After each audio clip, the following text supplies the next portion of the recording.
Hello, everyone, and welcome to TripAdvisor. And this year, it's not just a TripAdvisor production because Nick Furman has started a pretty slick production this past year called Furman on Film. So this is kind of a co-production. It's that time of the year where we're excited.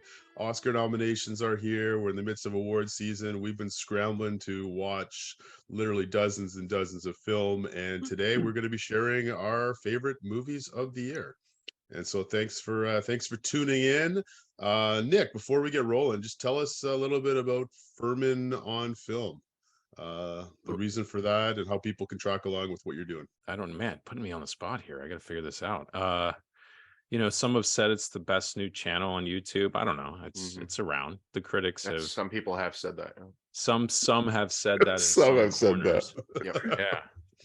No, man, we have a hook every episode at the beginning. That's kind of just a crazy little thing to get people in it. And if you've seen the film, it's hopefully funny, or at least rings a bell.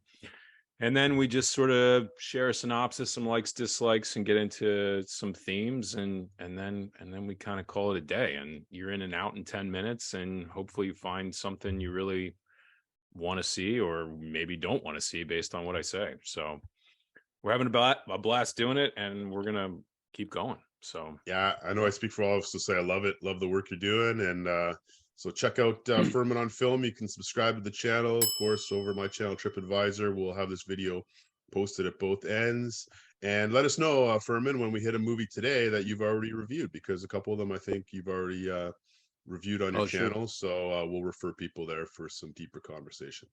All right, well, let's get rolling. 2022 movies are back. It's been a fantastic year, so we're going to dive into our honorable mentions, and Kleiner Adams facilitating today. So why don't you take it away, Kleiner? Let us know the order, and off we go. Okay. All right. Yes. So for our quick honorable mentions, our 15 through 11, we're actually going to go back, and we're going to start with Furman, then me, then Scotty, then over to you, Trip. Okay. So I'm leading off 15 through 11 honorable mentions. All right. I'm going to make this snappy, very much so. Okay. Number 15, biggest surprise, the modern day, some Buster Keaton, Charlie Chaplin, only with a lot more male genitalia. Number 15, Jackass Forever. The funniest movie I watched all year. Brilliant comedy. People used to mock it as the worst thing in film schools, and now they're like, these guys might be kind of geniuses, the way they stand on the edge of things, like Houdini or whatever. Anyway, all right, number 14, a revitalized long dead film franchise, that's Prey, that gets a new Native American well represented spin that I really, really liked. Number 13, has to be here somewhere. He's one of my favorite guys in the world, David Cronenberg. This 13's Crimes of the Future. Number 12, been a long time since I've seen it, but I know that it was a unique perspective on a Disney tale told from a kind of teenage girl's perspective. So that's Disney's Turning Red. And number 11 is my favorite of the Ty West films this year, X. Nice. So, and I talk about Crimes and X a little bit in our very first launch video, Furman on Film, the top 5 films of 2022 so far. So, sweet. All right, I'm just going to list my honorable mentions. My number 15. No, actually, here's where I'm going to take 60 seconds. Let me just make it clear that all 15, and for anyone watching, all 15 for all of us, these are all great films, right? I think we can all agree, right? Like, there's no like good films, right? Our top 15 are all great films.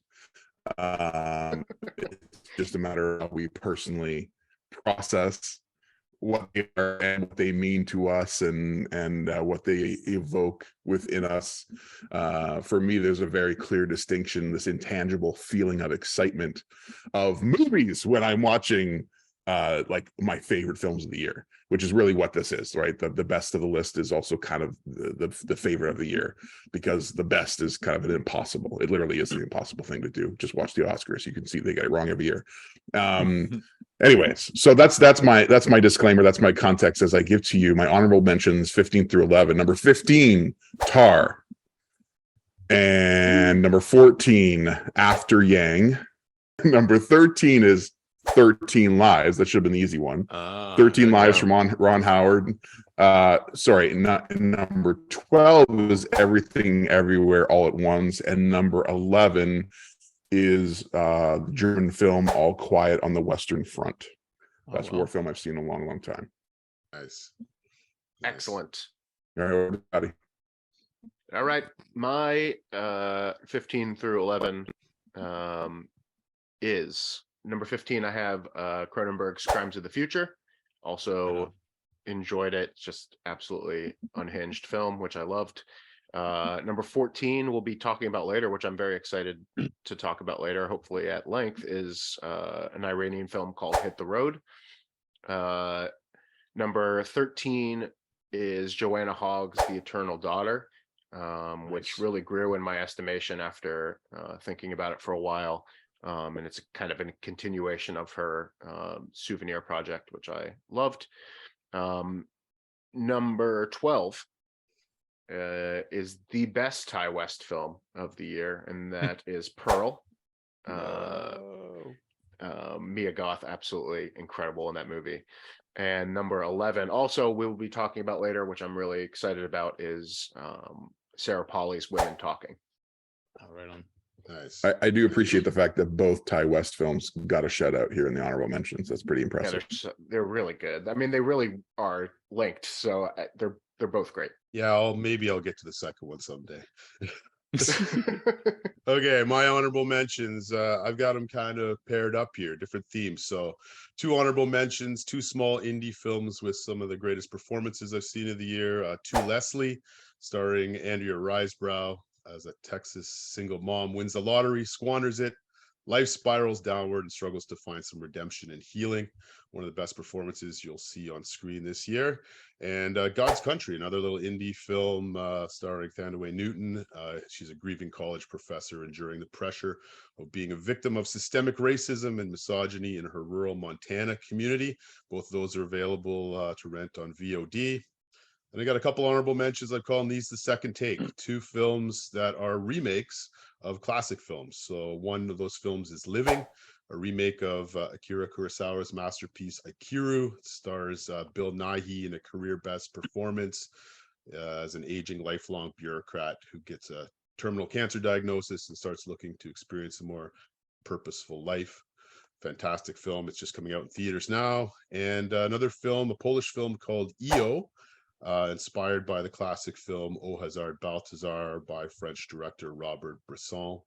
This has some of the best cinematography of the year, and it's basically the life through the eyes of a donkey, the joys, pains, and experiences of a donkey as he travels around Eastern Europe. So both those are available in theaters. You can check those out. And then I typically like to include an animated film and a documentary. So my favorite animated film of the year is the heartwarming, tender Marcel the Shell with Shoes On. I recommend this one to the entire family. It's available to rent now.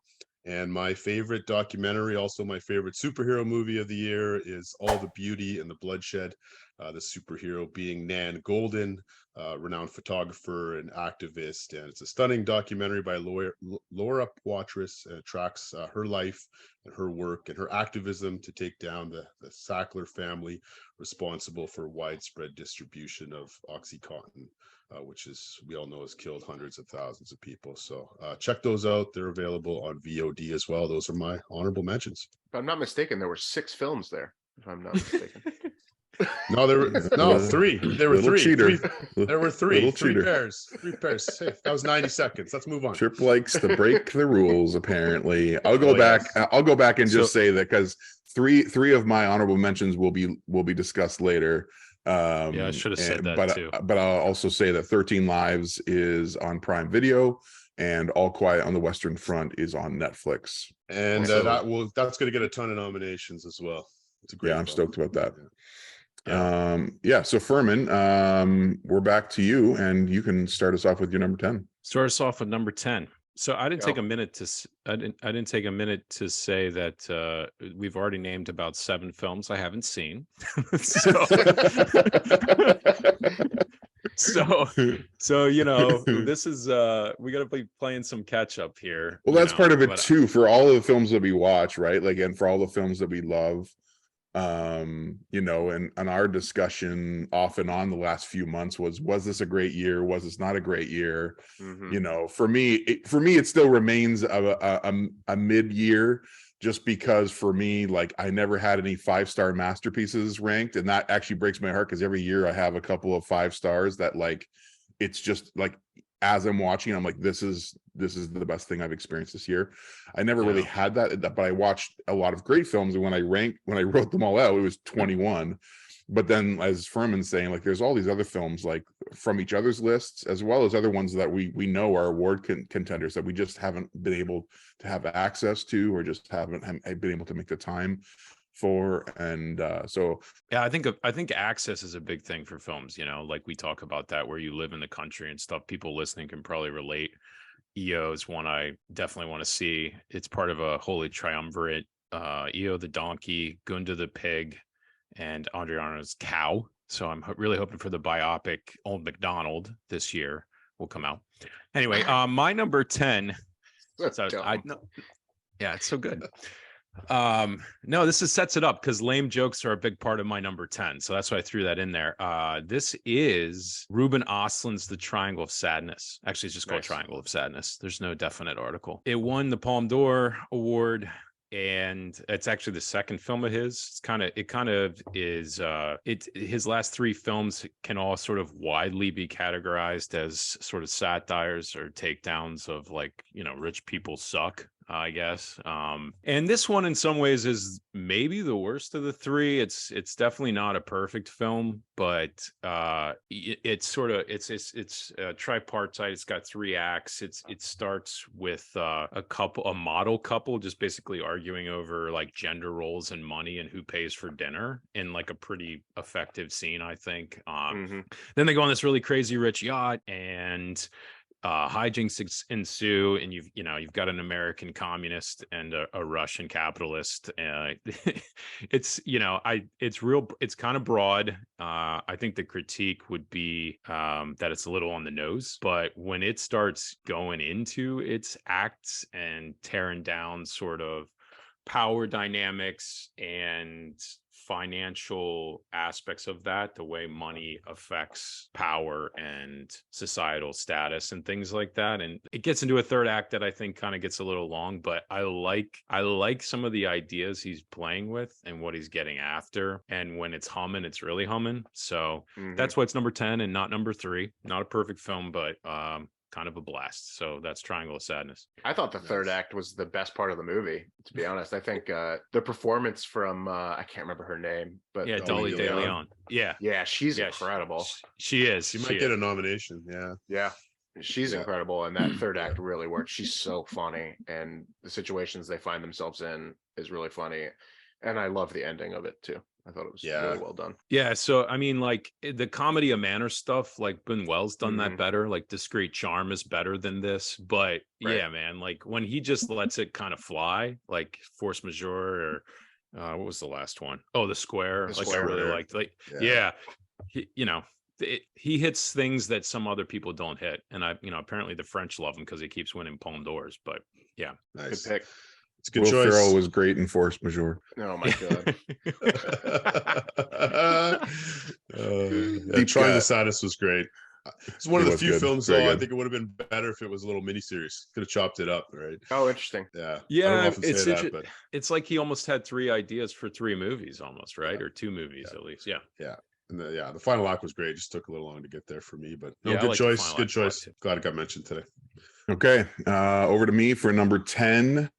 My number 10, guys. I guess I didn't even think about it, but I'm paying a little homage here. My number 10 is Matt Reeves' DIY Dark Knight called The Batman. The Batman came out early this year, and so maybe some would forget to even consider it. But I revisiting it after being gifted it the Blu-ray for Christmas. I'm just like, this thing is incredible. This thing is maybe a little overlong and overstuffed, but it's touching on greatness. And I would argue, as a lifelong Batman fan, that Matt Reeves's film gives us the best Batmobile, the best Batsuit, the best Batman, not to be confused with the best Bruce Wayne, which would be Christian Bale. But I think Robert Pattinson is the best Batman to date, and the second best Batman film, in my opinion, ever made, next to this one. I mean, really, The Batman is a 3-hour crime film noir. The first 90 minutes, I would argue, are perfect. Yeah. Engrossing us in Gotham, in the grunge and the gangsters and the gothic architecture of this Gotham that they've created. And and because it's 3 hours, it feels like this exquisite crime novel, but also the way that it's shot and the cinematography. For me, just what was fun about it was the sense of, like, I feel like you could swap out the cowl for a fedora and you'd be watching a 1930s or 40s film noir. And then to bring it all home, Michael Giacchino's score. I don't know what it is about Batman, but every musical, every composer who tackles a Batman film seems to end up with something epic and memorable, something that, like, hits the zeitgeist. If you look back at all of the major Batman scores and all the greats that have touched it, and Michael Giacchino is the latest, and he does something very distinct with the piano keys, and I just love it. And it's a, I don't know if it's an earworm, but it's definitely been stuck in my head all year long. And so that's my number 10, The Batman. Nice. It's a good pick. I think the first half of the movie works like you said, it's perfect. I think it's so good. And then it feels a little bit like it's obligated to be a regular superhero movie in the back half. And for me, that's where it slows down. But it does something really even though the back half, I agree, the back half is a little messier, it's doing something sociopolitically that's very different than any other any other superhero movie out there, right? So yeah, and Pattinson rules. Yeah, no, it's good. It's interesting you have your Fight Club poster up, because this is kind of like Fincher's 7. I was thinking of 7. It's like very a PG-13 like sort of related. Homage. Homage for sure. It's my daughter's favorite of the year. She loves all things Robert Pattinson. So if she's watching this, as long as she's watching this, so not Twilight, not Twilight. That's her go-to. I'm like, oh, Twilight again. Good pick. It's a good film. All right. Well, my number 10 is just on my list, which is not surprising. I kind of knew that it would be just on my list. But Nick already mentioned one of the satires from this year. And there's really a couple big satires this year, along with The Menu as well. But this was my favorite satire of the year. It's directed by Helena Rain. Am I saying that right? It's Bodies, Bodies, Bodies. Kind of a horror film satire. Kleiner.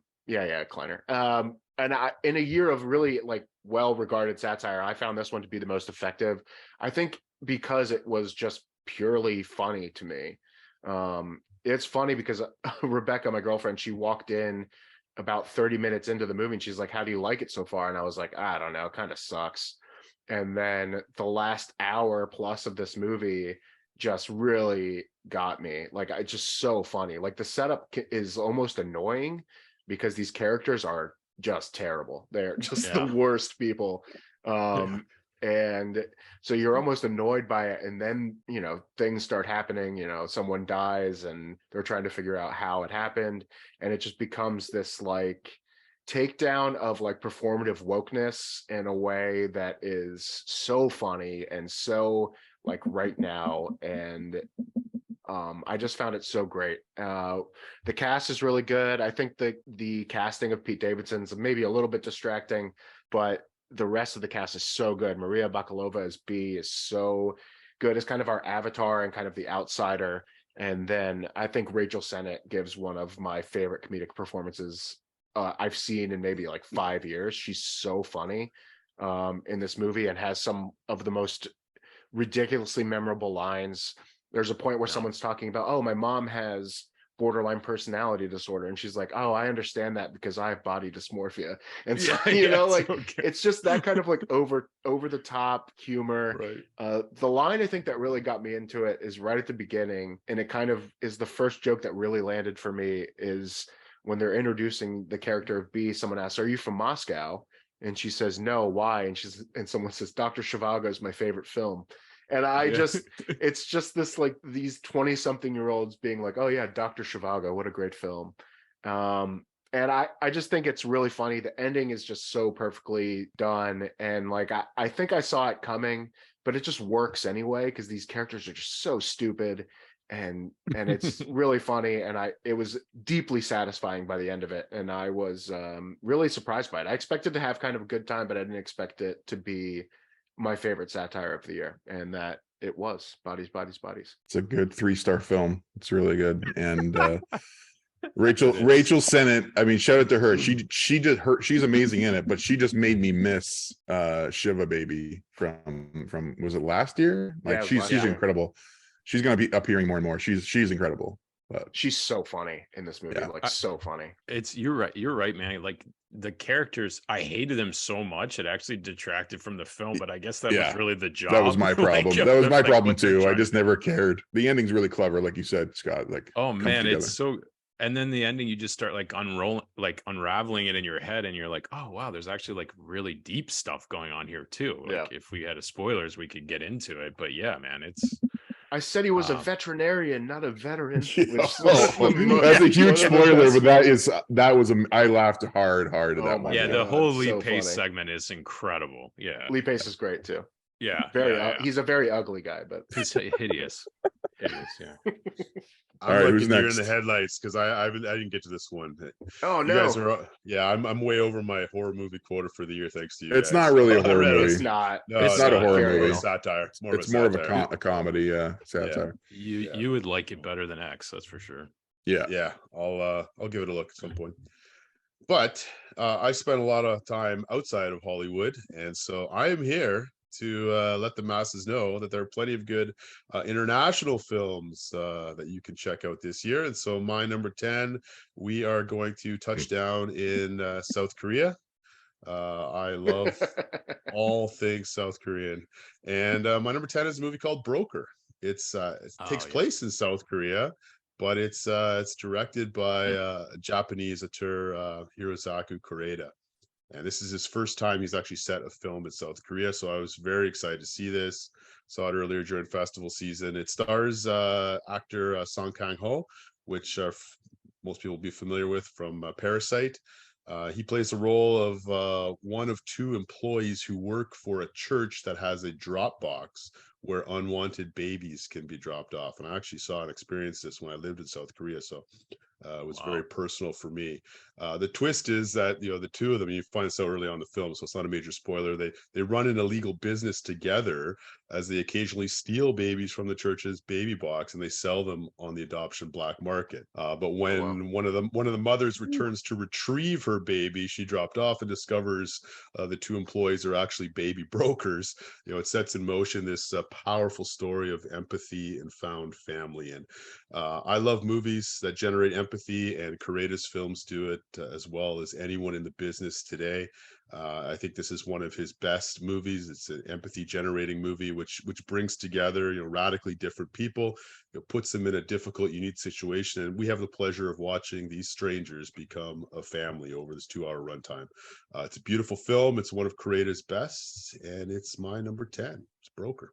He did Shot, I will say, right? Yeah. He won the Palm for that. Yeah, this is similar to that. I actually think I like this one a little bit more. Oh, nice. It sounds amazing. I actually had plans to see it this week on the big screen, and then the plans got changed, unfortunately. Because I think it's out widely now. Yeah, it's quite good. It's it's not a perfect film. It's got some flaws and meanders a little bit, but it's got a couple of my favorite scenes in any film this year. And the female lead, she goes under the name IU. She's a famous K-pop musician. My goodness, she is phenomenal in this. Absolutely fantastic. Nice. So give it a look. It's called Broker. It's a pretty accessible film, and it's in theaters now. Awesome. And before we move on to Furman, just for the record, if American releases is home base, we all have 7 international films each. That's right. Nice. That's awesome. That's great. Just saying, nice. Just saying, you're not the only one educating the audience. No, I'm a positive influence on you guys because this hasn't been the case the last few years. So yeah, half of our viewers were like, and okay. It's the parasite effect, man. It's the parasite effect. That's true. South Korea is killing it. They are. Sure they really are, man. We'll be back there later. All right. Well, I'm up, but I just want to say Broker is like top 5 that I did not get to. Like, I'm super psyched for that. I really like Shoplifters a lot. Okay. Look, so this number 9 for me, this is only on my list. It is a film that's currently on Hulu in the States. It's Sophia Hyde's Good Luck to You, Leo Grand. Oh, wow. So, yeah, let me just say. This is kind of a Furman flex here and putting this one on his list. Yeah, so let me say, you were like, oh, shocker. Furman put a film about sex on his top 10 list. Yeah, all right. It's pretty on brand. I guess I just want to kind of rep this because I have not seen this on I haven't seen it on any year-end lists, like anywhere. And some of them like top 50. I'm like, really? Like this is a much better film than Glass Onion, for instance, but whatever, in my opinion. No, it's not perfect, but I just think it does some really powerful things. It's not obsessed with the act of sex and more the psychology of it. It's one of those where you're only in one room for almost the entirety of the film, and they're just talking. It's a lot of talking, but the stuff that they get into, I think, is really fascinating and often unexplored. So it's about a just real quick 1-sentence summary or synopsis. It's about Emma Thompson's character. She's just been this like faithful wife and sort of strict school teacher for, I don't know, 50 years or something. Her husband dies, and so she hires a sex worker, played by really well by Daryl McCormick. And it just sort of gets into all of this discussions about desire and sort of repression and an exploration of your own feelings and body. And like I said, it's a lot more talking than it is anything, coital. But it's like, but I guess the real reason I want to rep it is, people have their Emma Thompson things. Like I don't know, what is it? Princess Diaries, like Nanny McPhee, Love Actually. This is the best I've ever seen her. And it's so freaking brave. I mean, I know Tripp can back me up on this. Like the stuff she does in this movie, the honesty, the physical aspects of the performance are, for a woman nearing, I don't know how old she is. She's at least in her 50s. It's just so bold and courageous. So, and it's genuinely good. I think the film sort of stumbles as it's rounding third into its third act a little bit. And that's why maybe it's not being repped on year-end lists. It's not perfect.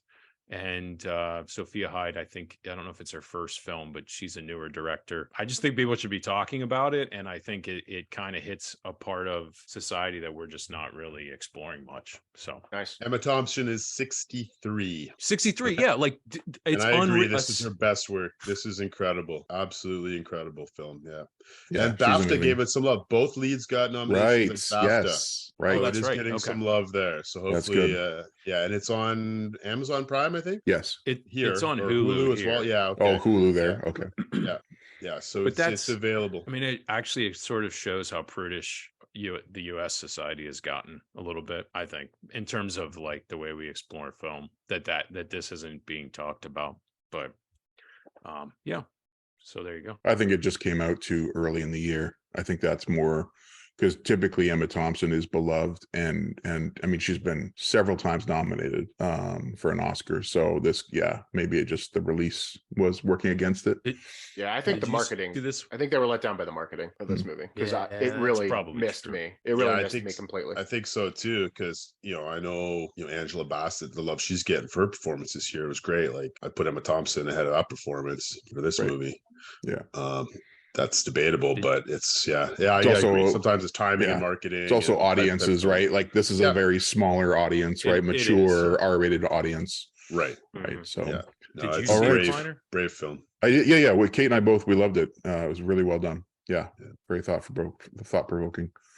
Okay, awesome. That's your number 10. Number 9. I'm sorry, you're starting us off on 9s, right?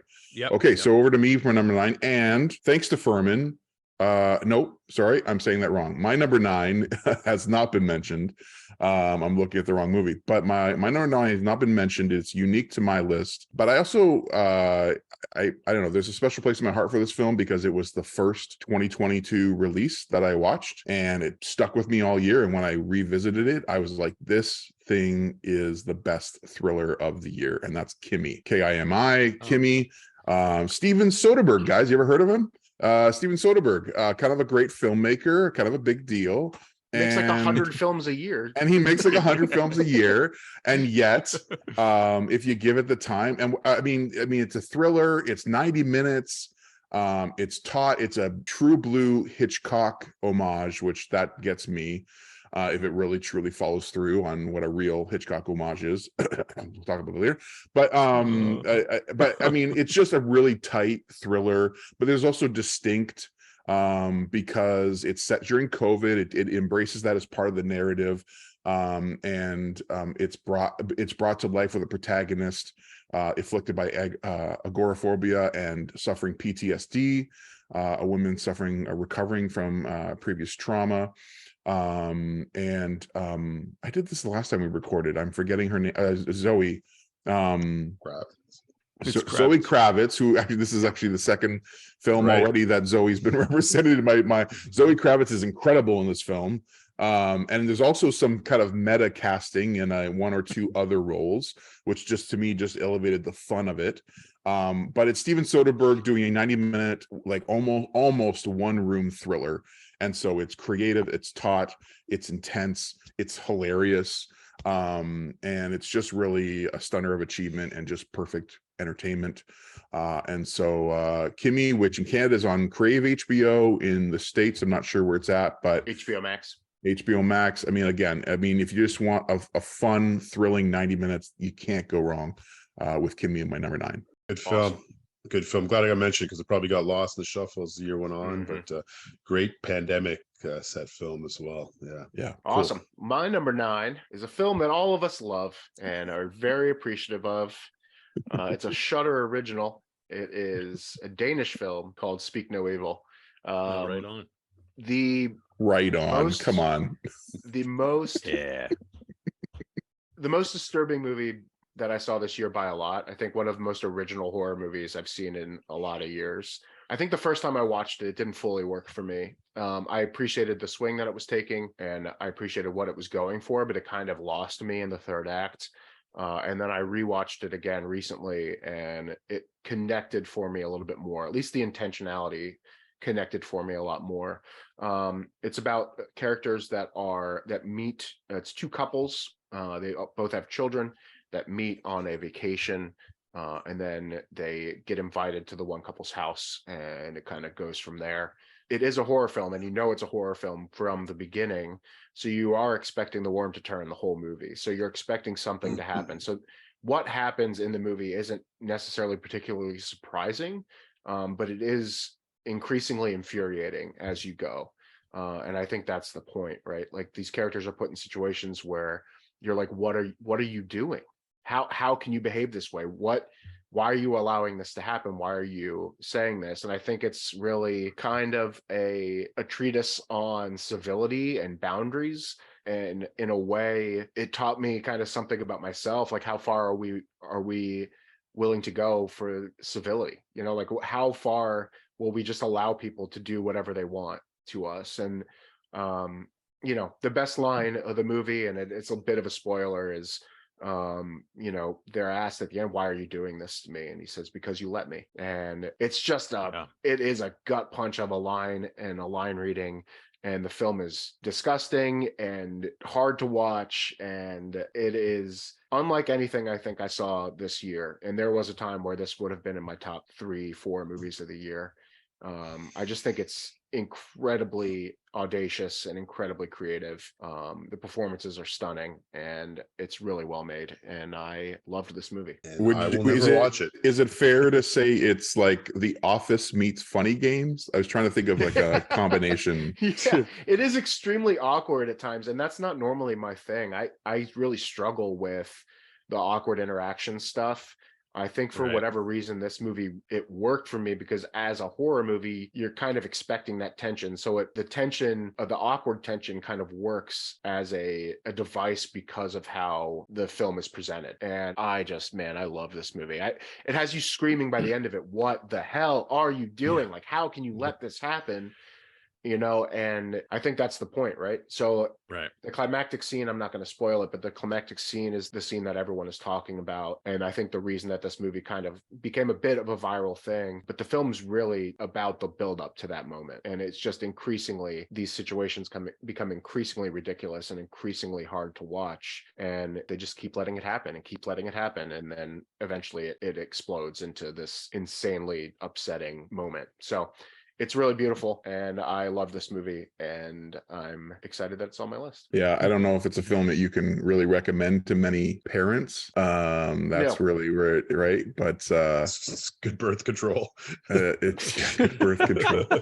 I don't know, but it's. I mean, I Trip, you haven't seen it yet, right? Or you haven't seen it? Period. I will never see this film. I will not watch this film. That's the appropriate response. I mean, it's just. I don't even know why I turned it on, but I did. And I mean, it's great. It's great that Scott is starting off his list with 2 3-star films, but what are you going to do? But you lost me at Shudder originally. The genre thing, right? You guys should be proud of all the horror movies I've watched this year. So I'm so proud. All right. I am.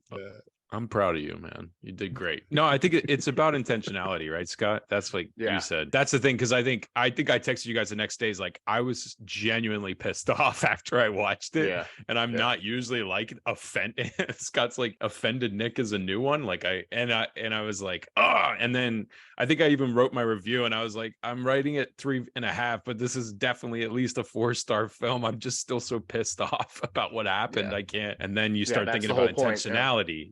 You're like, oh, okay, so this is why they did what seemed illogical, basically. Yep. All right, number 9. We're off to Ireland for number 9. What a year for Irish films, I tell you. Feckin' wonderful year. No, it's not the Banshees of Inisherin. This is my surprise inclusion of the year. A beautiful little quiet film called The Quiet Girl. Every year I try and watch as many of the shortlist international films as possible, and this is the first ever Irish film to make the short list. So it's already making history. Wow. It got a surprise BAFTA nomination for screenplay, which was shocking. And I was so excited. I got to this film. I know, Kleiner, you just got to it this week as well. The Quiet Girl, it's getting a lot of love. It's just a gem of the film. This plot is about it's a stripped down, simple family drama film about a girl living in a dysfunctional family, and she goes to live with some relatives for the summer. And during her time in her new environment, both her and those giving her care experience some deep healing and transformation. And as the credits were rolling in this film, and I revisited it again this week, I was wiping away tears from my eyes and streaking down my face. And the phrase that came to mind after watching this movie is the cliche "wounded people wound people," which is certainly true. But in this film, I was reminded that in the right circumstances, wounded people can both find healing together. And this is a family film. Unlike Speak No Evil, I can recommend this highly to families to all ages. I hope more people get to see this film. It's just got some beautiful cinematography. I think, especially watching this in the middle of a harsh winter here in Canada, just seeing the lush Irish landscapes, quiet music, and just some wonderful child acting in this as well. Fingers crossed this gets a surprise nomination. I should say, we're recording this right before Oscar nominations, so when you the viewers are watching this will all be said and done. But I do hope people get to see this film. I think it's available on VOD now, and hopefully you check it out. It's fantastic. Kleiner, any thoughts on this? You just watched it? The Quiet Girl is an incredible film. I mean, I literally watched it yesterday. There was probably a solid hour where I was like, this has got to be in my top 10 or sorry, my top 15. I had to let it slip down to my 16 to 20, but it's definitely in my 16 to 20. It is a beautiful, and I think what was actually even more I appreciated and more poignantly is I was surprised that even though it's an international Irish film, it's a foreign language film. It's Gaelic. They're speaking Gaelic almost for the entire film, and that's kind of beautiful and lovely to be able to experience that side of Irish culture as well. But it is just a heart-rending, heartwarming, incredible film, and yeah, it's great. Fantastic. That's my number 9. Quiet Girl. Okay, back to Furman. We'll get to it at some point. Number 8, Furman. Number 8. You at the movies. Okay, number 8 is, look, I'm gonna need you guys' help on this one, all right? Because it's been a while since I've seen it, and I'm wondering if that's kind of hurt some of its award stuff, but it's also just a really quiet film. Number 8 is Kogonada's After Yang for me. I already mentioned it. Yeah, So, 16 to 20 for me. Me too. 16 to 20, mythically in the 16 to 20. This was my 14. This was my 14. 16 to 20 also, ironically, is the number of people that saw The Quiet Girl. Okay. Or should I say my 17 to 20. My 17 to 20. No, it's been a minute, and I think Jason and I were talking about it right after I saw it, because I just remember being like, it's a film that's all about aesthetic, like it just kind of, it's meditative, it's melancholic. He does this thing with like incredibly beautiful shots that sort of match the mood. His first film is called Columbus, and there's all this like beautiful framing of architecture and sets, and I think you see all that here too. He does stuff with the aspect ratio, like when there's scenes where they're talking to someone, but he cuts it to like 1-to-1, so it looks like they're talking right to you. And it's the best opening sequence all year. I just freaking love the opening credits of this movie, and it's so different than what comes after it. But yeah, it's I guess the idea is that this couple have an adopted Chinese daughter, and so they get an AI, like a what is he? Cyborg, yeah. He's a cyborg, whatever basically, you want to call him. robot, yeah, whatever. He's a clone. I don't, one of those. He's artificial intelligence, but he's sort of like preloaded with all of this stuff to connect her to her, ethnic and racial heritage. So, and he starts going bad. So Colin Farrell starts trying to figure out why, and it kind of leads him on this journey into longing and loss and grief, and then sort of ruminating on what it means to interact with AI and what about the nature of memory, because he starts sort of exploring this AIs in these really powerful sequences. It looks kind of like a solar system, but it's kind of, he cuts into this guy's memories, and then they're sort of playing through these sequences in, what's the character's name? It's Justin Min's character. I can't even remember, but reliving memories. What do they mean? What makes us human? And there's a really powerful sequence where they talk about the nature of tea and making tea, because that's Colin Farrell's character. So I don't know. What do you guys got? Like, were you asking really what Yang's name is? Oh, it's Yang. Yeah, okay. Yeah, it's Yang. There you go. Wow. See, I told you it's been a well, minute. And I was gonna correct you at one point, because you said he goes bad, and then I don't. For those who haven't seen it, it's not he as not a horror movie. As a machine, he malfunctions. Oh yeah. It's not Hal. Yeah, no, he's he's disintegrating kind of, or his programming is. It's not a Terminator movie. It's not Skynet. No. After Yang, like, it's my 14, and it was in my top 10 for a long time, for most of the year. Actually, for most of the year, it was in my top 5 for most of the year. Like, I've actually never experienced a film that was steeped, and of course that's the analogy here, but like that's also the feeling and the look of the film, is that it's all steeped, and it's just a tender, meditative work of beauty. Like, it's just an incredible film. It's a beautiful family film. It's a film of reconciled relationships, both the father, the daughter, the wife, everyone. And again, as you said, Furman, like the aspect ratios playing that, like the genius of it, like the aspect ratio keeps changing, reflecting the technology that's being used or the setting that they're in. But then if you take a step back and think of it as the filmmaker, like, it's genius because it's so simple. Like, one little change to the aspect ratio means they're doing like the equivalent of like FaceTime or something. Right. And the interactions are direct to camera, and it's just these subtle little subtle little decisions and touches, but it's just a film that my mind never wanders. Even though it's very quiet and meditative, I'm fully engaged all the way through. Rewatching it, I was just once again stirred by it. Coconut is incredible, and I haven't even seen Columbus, but I'm excited to see Columbus and everything else that he touches. Nice. Love this movie. Yeah, it's a great film. I don't know how this didn't make my list. If Furman, you were saying this is like totally a trip movie, this should be on your list. Most years it would have been. I think it's just a testament to how good I found this year to be. Every year I try and think back, like, who won the year. I think Colin Farrell, in my opinion, has won the year. I mean, we've already mentioned a couple of films that he's been in. More to come, I'm sure. What a year for him. Yeah, this is a director's film for me. The performances are so understated intentionally, you know, like they're almost, I don't want to say they're wooden, because there is an emotionality to it, but man, the beauty of the construction of this film is where it's at. It really is. Nick said it's like a feeling. It really is like a vibe movie, you know, like it's just, it's totally a vibe. And I had such a great time with this movie. Yeah. After Yang. Okay. That's Furman's number 9. Number 8. Sorry, I keep losing track. I got to put numbers on my screen. Okay, well, his number 8. So here we go. My number 8, thankfully, I mentioned Furman's number 8 earlier. He mentioned my number 8 earlier. So Furman and I actually have quite a bit of simpatico going on through our lists this year. For those watching, I'm the only one who knows the lists because we color code it all. But I'm grateful for Furman giving a shout out to After Yang and giving us the chance to discuss that. I'm going to bring to the table my number 8 film, which is Prey. Prey is the second best thriller of the year, or is like right there with Kimi for me.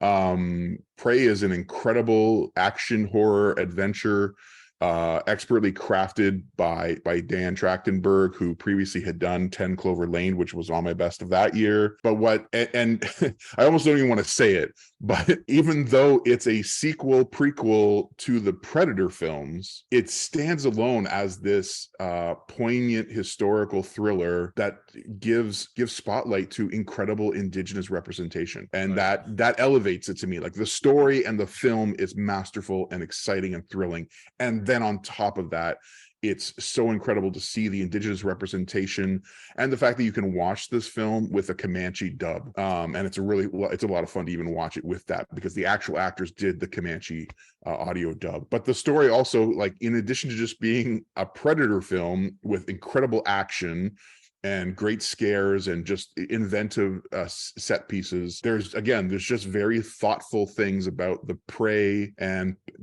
predator relationship, the tension we have between our protagonists and who really is the prey, who really is the predator, because you have the alien coming to Earth and for a hunting vacation. Whatever the storyline is with the predators is almost irrelevant.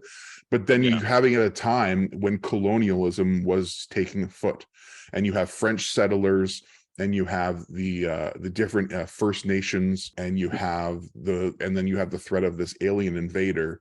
And you're like, who really is the predator here, and who really is the prey? On top of that, you also have female representation, because you have a kick-ass woman at the center of this whole story. It's just a ton of fun, but also incredibly thought-provoking and poignant with the cultural and historical representation and the things that it brings to the table as a result of that. And Prey. I love that film. It's my number 8. Furman, you love this film too. Yeah, I mean, I think you really hit just about everything about it. I guess the only thing I would say is, like, I think it's incumbent upon us to say just how bad most of the Predator sequels are. Yes.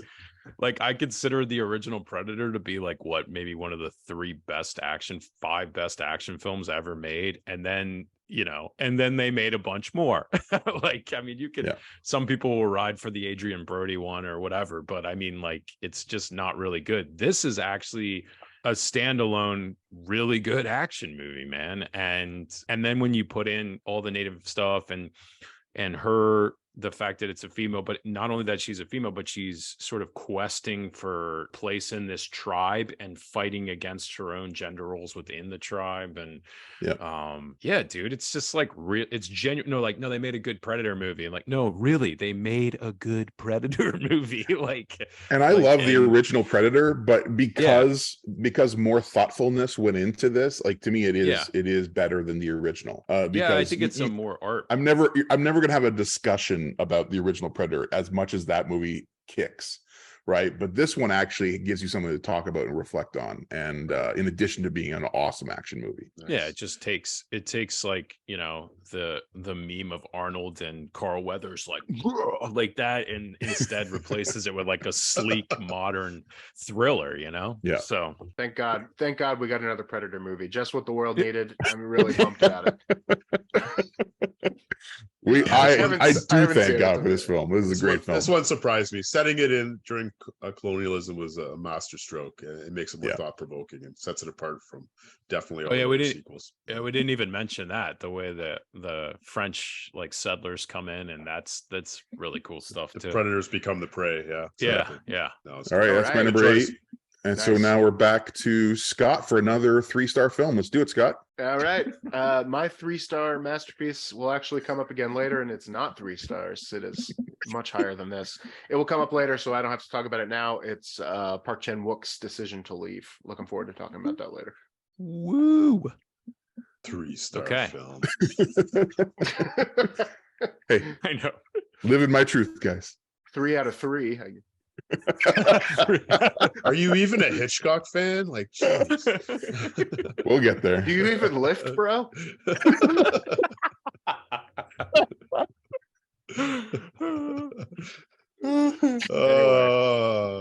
Okay, that brings it back around to me. Where are we here? Number 8. Number 8. Oh yes. I get a little bit of respite here because my number 8 will be coming back around to it again at least once more, maybe more. I'm not feeling the need for speed apparently quite as much as you guys, but my number 8 is Top Gun Maverick. Wonderful film, and look forward to the conversation on it. Number 8, holy crap. Yeah, that's the first time it's mentioned, apparently. I don't know if it'll be mentioned again, or, you know, but probably not. It might come up. Okay, so that's number 7. We're all the way to 7. My number 7 is this 3 out of 3.2 star film, Decision to Leave, that Scott just mentioned. See what I did there? No, and we're also going to be talking about that later. Yeah, Park Chan-wook, Decision to Leave, and it's coming up again. 3 against 1, Kleiner. Nick, are you okay? You look like you're really sad right now. No, I'm feeling very happy. It's Park Chan-wook's film. Should have been called Decision to Love. Bam. Okay, so my number 7, you guys are just passing the buck here, and we're coming back to me. And my number 7 is another True Blue, unique to my list. Although thankfully someone had the courtesy to watch it very recently, and so might help with a little bit of discussion. But you can find this little American indie film that premiered at Sundance and is available on Amazon Prime called Emergency. Emergency is, I think the best thing I will say about it is that it's one of the best screenplays of the year because it does this incredible thing of balancing multiple genres. This film has a little bit of everything, and it's hilarious. It's in like this endearing college bromance movie, but then it's elevated as things begin to unravel with this. It's a one crazy night kind of a film. Everything becomes very intense and even terrifying as twists and turns occur. And it's all related to its social commentary and examination of the lived experience of people of color. And so it's balancing all of these things in an incredible way that really, you know, should be impossible or should just be, you know, just be too messy. But I think it's actually pulled off with grace. I think, in my opinion, an Oscar-worthy screenplay from Katie DeVilla, and first-time feature director Carrie Williams does an incredible job of keeping us in the point of view of these 2 young men These two young actors, RJ Seiler and Donald Watkins. I am really excited to see these guys in future projects. They had a great chemistry together as these two buddies, this bromance, but also just hilarious and also tearjerker, like tender-hearted when the moments where they're really faced with difficult decisions and the threat of racial realities in America. I really don't want to say much more because it is this just one crazy night kind of story. But everything that's tied into it is kind of remarkable because I laughed, I cried, I was on the edge of my seat. And it's something it's a small little film that I know not a lot of people have seen. So I really want to encourage people to check out Emergency. It's my number 7. Nice. Looking forward to getting to that one. Dude, it's good. This is the one that Kleiner made me promise to watch. That Scott, you're like, what was it? Yeah, this is very it. Furman film. Very Furman film. I watched it last night. And man, no, it's like, yeah, you said it. It challenges you because it keeps switching.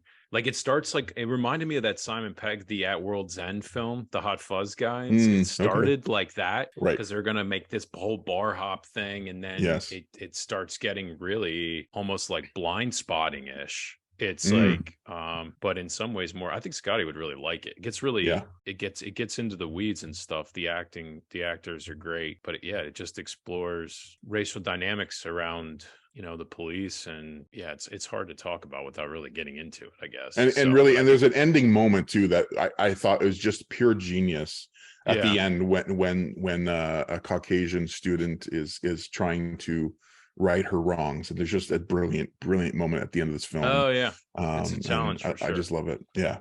Nice. This one fell off my radar, but it's back on now. I look forward to getting to it. So thanks for shouting it out. Nice. Okay, over to Scotty for number 7. All right. So first I gotta say, my 1 through 7, good lord, it could have really been in any order. I feel like from 7 to 1, I'm pumped about all of these movies in a very big way, and I'm also dangerously close to my first rant of the podcast because I'm the only person that has this on my list. My rant's coming next too. It's by a little known director named Steven Spielberg. Maybe you've heard of him. Maybe you've heard of him. It's a film called The Fabelmans. Man, I saw this in the theater a couple weeks ago, and it was magic, man. It was Spielberg doing what Spielberg does, but personal, but like about his own family and his own experience, and how he became the person that he became, and how that relates to his parents, and how that relates to film. And there's so many moments that are just, hey guys, films are powerful. They're so artfully rendered and beautifully done. And I've heard a lot of people, I think the criticism I've heard most, not just from this group, but from critics at large, are that there's a distance to this film. It doesn't feel personal. I mean, it's a look back in a way that is very romanticized and almost archetypical intentionally. And it feels like a fairy tale. It's called The Fabelmans. It really does feel like a fable. I think there are moments of like true beauty. I think there were moments where I'm like, this is the best thing Spielberg's ever done. Like there were really moments like that for me that connected it. And this is the second year in a row I've had a Spielberg film on my list. Last year, West Side Story made my list as well. And it's the second year in a row that I feel like something he's done is absolutely essential viewing. And I'm probably, out of this group, I'm probably the coldest on Spielberg overall as a director. And I think this film touches something for me that Spielberg often doesn't. It just felt more personal. It felt more, linked in a way. And the performances are incredible as well.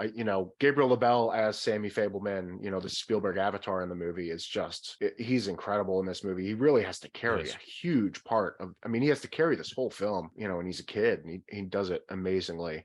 Michelle Williams, your mileage can vary with his performance. I think it's stunning. I think it's almost intentionally cartoonish at times, but I think it really works. The moments of emotional clarity in the center of this film with her are just really beautiful. And I think Paul Dano is understated and really well done in this movie. And then the other person I really want to shout out, with really not getting the love he deserves. I think a lot of people really like this performance, but he's not getting the award recognition that he probably deserves, is Judd Hirsch with a small Yeah, he's great in this movie, good. and just a 10-minute sequence. Yeah, this movie is extremely on the nose. Like it's not subtle with what it's talking about. Like movies are great and life altering, and if we can't appreciate that in a group like this, I don't know who can. I just think it's an incredibly beautiful movie.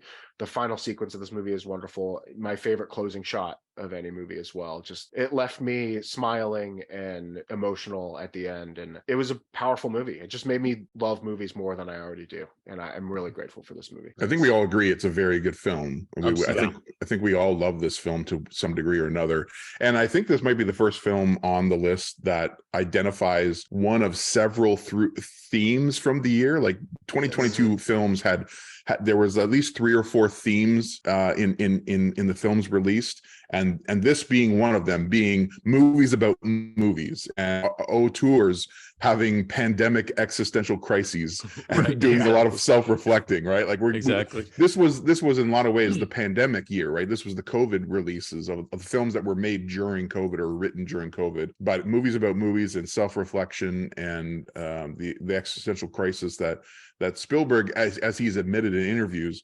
has been wrestling with for decades and was never ready yet to talk about his own story till now, until the pandemic, and which is kind of profound and fascinating. And I also love the fact that he's just being that open and honest talking about the film, because you can pick apart the psychology of the film, but he's just laying it all out for you. Like if you have questions about it, if you think it's this and that, he'll tell you yes or no. Because he's on the campaign trail, because it's the most personal film he's ever made, right?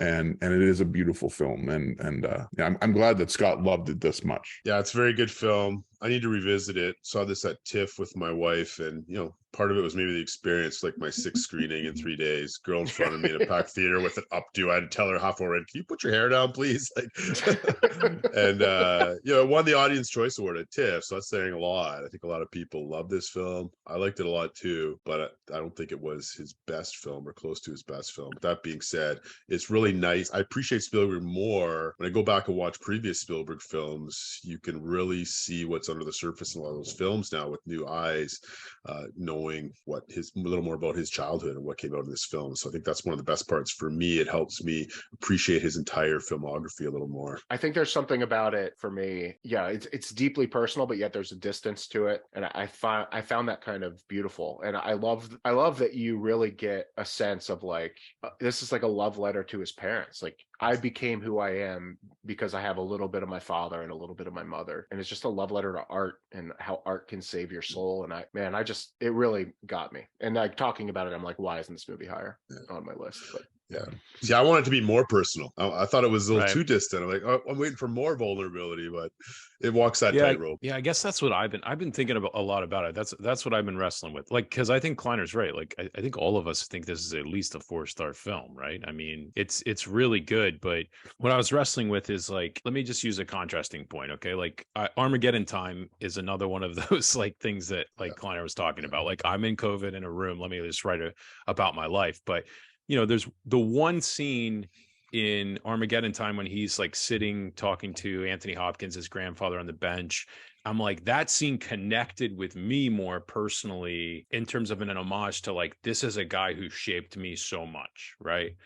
Because of it, it's just, there's just these like personal details and stuff. Whereas so I guess the question with, the Fabelmans is like, is it more personal when I saw him own self just sort of leaking out in Close Encounters or E.T., or like when he actually took the time to sort of like curate and shape a fable about his life? You know what I mean? I guess there's just I kept going like, wow, this is amazing, this is powerful, this is like so well made. Like all of the times when he's making movies in the Fabelmans, like the cast is running around and the camera and the pins in the to create the light, like there's so much craft and care, and it's awesome. But it's super personal to him, but it's like shaped into being personal, which then left me feeling a little bit further from it. And I don't know how to describe that tension. It's a Spielberg movie. It's a Spielberg movie. That to me, it's a form of pop entertainment. It's pop entertainment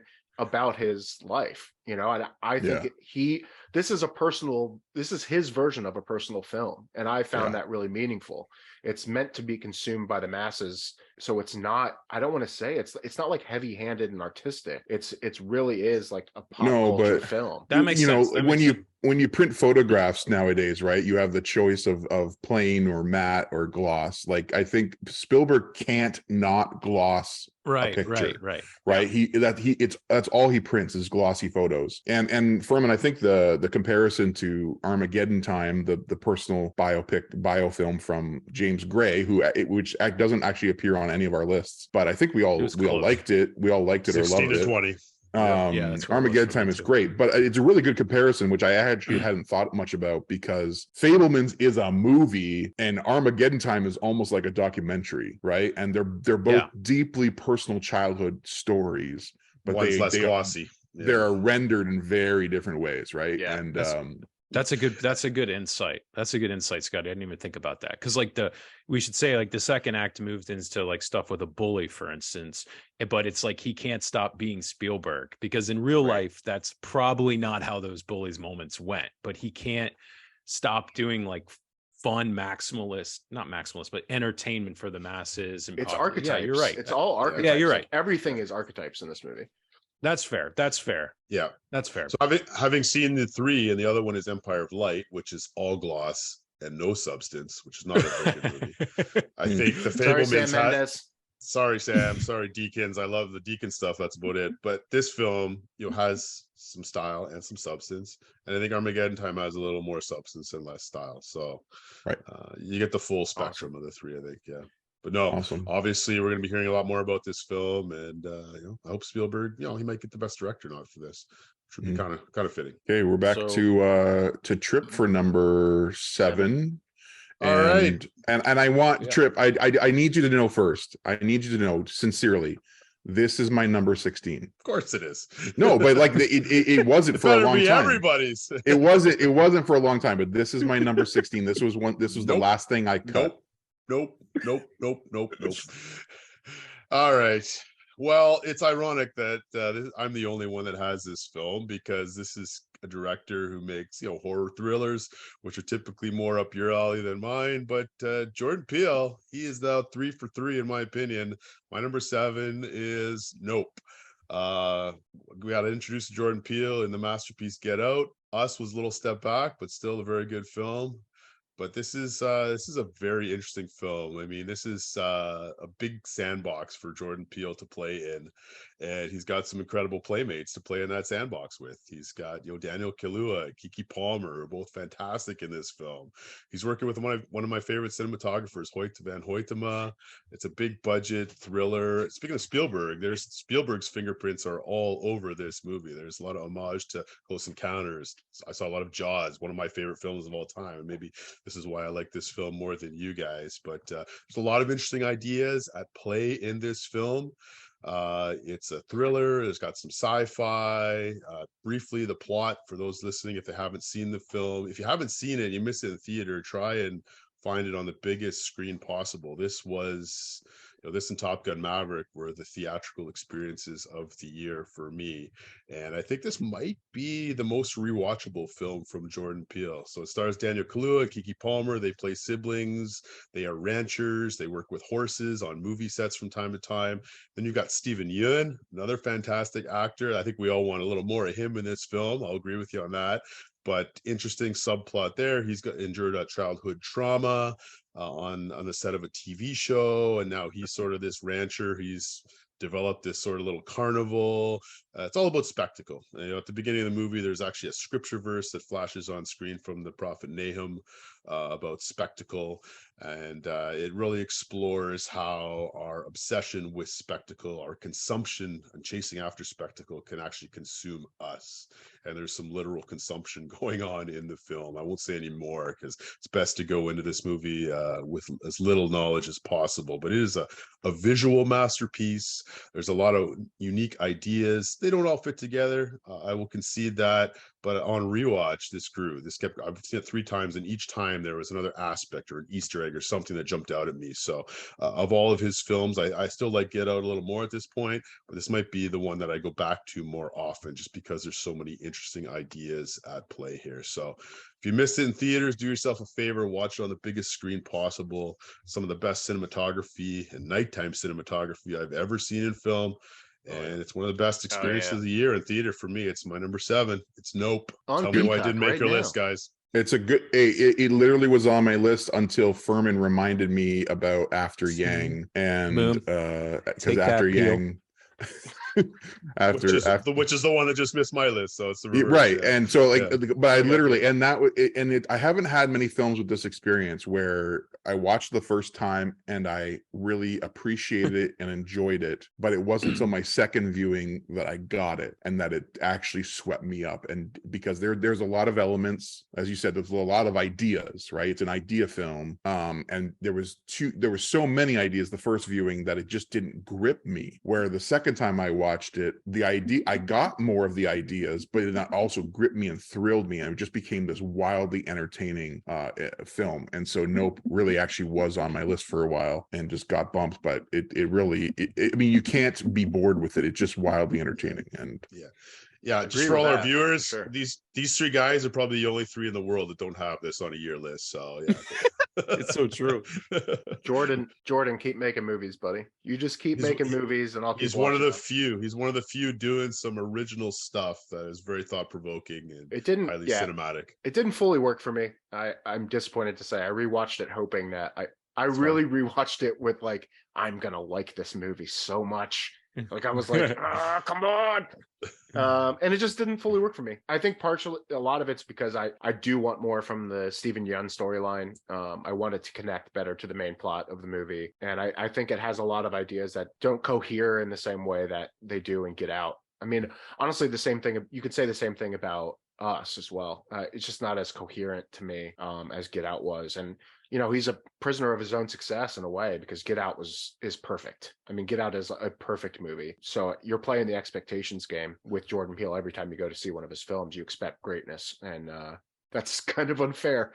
So I really enjoyed this movie. I had a great time in the theater. I had a great time on rewatch. Just didn't fully work for me. It's crazy this isn't getting like any love from the Academy, as far as like even below the line. Like, how is this not in the conversation for cinematography or production design or visual effects? Like, man, there's a couple shots that shot of Kaluuya sitting in the car in the dark and you can just see the whites of his eyes. That stuck with me. So on that note, just to say for you guys and anyone watching who actually really likes Nope or is intrigued by it, the podcast recently released on Happy, Sad, Confused podcast, Jordan Peele and Hoyta did a deep dive. And they just answered all the questions, and they talked at length about the night shoots, because they used a new technology or created a new way of shooting at night to capture those scenes. And it's just fascinating. Yeah. It's really cool. Yeah. So cool. Thanks for the shout out. We'll check that out. Put that in the show notes. I think Scott and I have the same criticisms basically of the film, right? I mean, like all of the Spielberg stuff, all of the Hoyt van Hoytema, still the greatest name in the known universe. Like all of that stuff, freaking awesome. All the spectacle, the third act where it just becomes like Indiana Jones or something, like, all of that. But it's the connection of the very first moment in the Yun character to the rest. I think that's the struggle point for me, for both of us, I think. But the opening of this film is like captivating. Like right away, you're like, what is happening? Because the marketing of the film does not prepare you for how this film opens. And I was like, I cannot wait to see how he connects this to what I know already about the film. And it just never came together in a way that was super satisfying for me. That's a fair critique. It's okay, but Scott. I figured it out for you. Thanks, Brian. I figured it out, guys. Explain it to me later. You just confused and sad. You need to listen to Happy, Sad, Confused to figure it out, apparently. or listen to our Advent series, our Advent YouTube or as I call it, Life. Okay. All right, we're at number 6. And we're at Furman, number 6. I feel like I need to stand up and jump around in slow motion for this, because Absolutely. Now it's time for my rant. Because how the heck does no one have RRR on their list? Oh my! Oh wow, you're the only one. Yes. Dude, this movie freaking blew me away. This blew me away. So let me get my notes out of my face here so I don't. Okay. Oh my gosh. This journey was so cool. It is total maximalist filmmaking. Oh yeah. It's flying in and out of genres. The score's incredible. There is zero subtlety in this movie. Like everything is completely blown out. And I think what hit me so much about it is, well, okay, so just a quick step back, right? When Slumdog Millionaire came out, I think for a lot of us film fans, that was a moment when we're like, wait, there's this thing called Bollywood, and they make like 5 times as many pictures as Hollywood every year, and they end with dance numbers, and they contain all this stuff. Thank God we had a white filmmaker to explain that to us. Yeah, exactly. Yeah, a British guy. Danny Boyle. Danny Boyle. Number one in our hearts. No, I mean, yeah. So what was I saying? Oh, Bollywood. So like, and then now we're like, no, there's not only is there Bollywood, there's Tollywood. There's the Telugu, or how do you say that word? The accent, Kleiner, or the dialect. Telugu. Thank you. Gosh, I apologize to our Indian watchers. But it's another subsection, and this is the most expensive Indian film ever made. Like it would be like putting, I don't know, Tom Cruise and Leo in a film together or something, and so you get this sort of 3-hour epic with some like 3 of the most incredible sequences I've ever seen in it, where there's this gigantic cop. It's like something out of 300 meets I don't know, like Mad Max Fury Road. Horatio at the bridge, like an ancient, Greek myth or something. There's bromance stuff and epic storytelling. There's a dance sequence in the middle that I like literally felt like I reached a higher plane watching it. Like it's just so freaking good. And I guess the reason I brought up Tollywood is because we just in the States, we can't make films like this. People would be like, actually, there's no subtlety or irony in this, and like we would just tear it apart for being 100,000% earnest, like and it just is. Gosh, what was I going to say? There's little things here and there that, there's just too much slow-mo, in my opinion. I'm like, okay, guys, we get it. Like, slow it down again. Another fight sequence, slow-mo. And could have been 2 hours instead of 3. Yeah, and it just keeps doubling down on itself. It's like, we're an hour and a half in. Okay, here we go. Origin story. Let's just tell it with rifles in a village. And then they just do it for 20 minutes, and it's like, I don't know. So you did like it, though. You did like this film? It's your number 6? It just, okay. It won me. You're talking yourself out of it.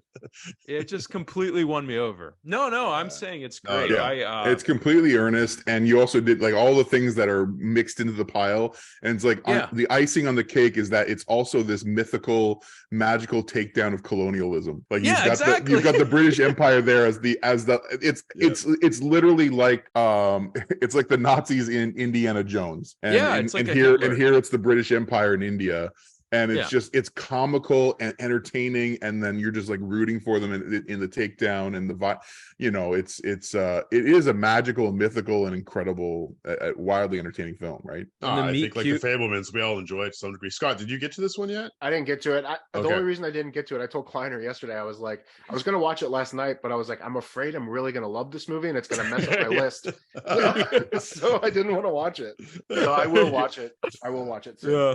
Nice. And they do the Annette thing, they were like, they sing what's happening. They sing exposition. Like there's that's why I didn't make my list. There's this extended like 10-minute sequence where they're like, one man from here, one man from there. Will they love each? It's like a meet cute kind of. It's crazy. I just loved it, man. I had a great time. Like I will be pissed if this isn't nominated for Best Picture. I just will be. I mean, fighting maybe for that won't, 10 spot. I know. Well, it didn't even get the Indian submission for the Oscars. Yeah, weird. That's wild. Surprising. But the actual one is quite good.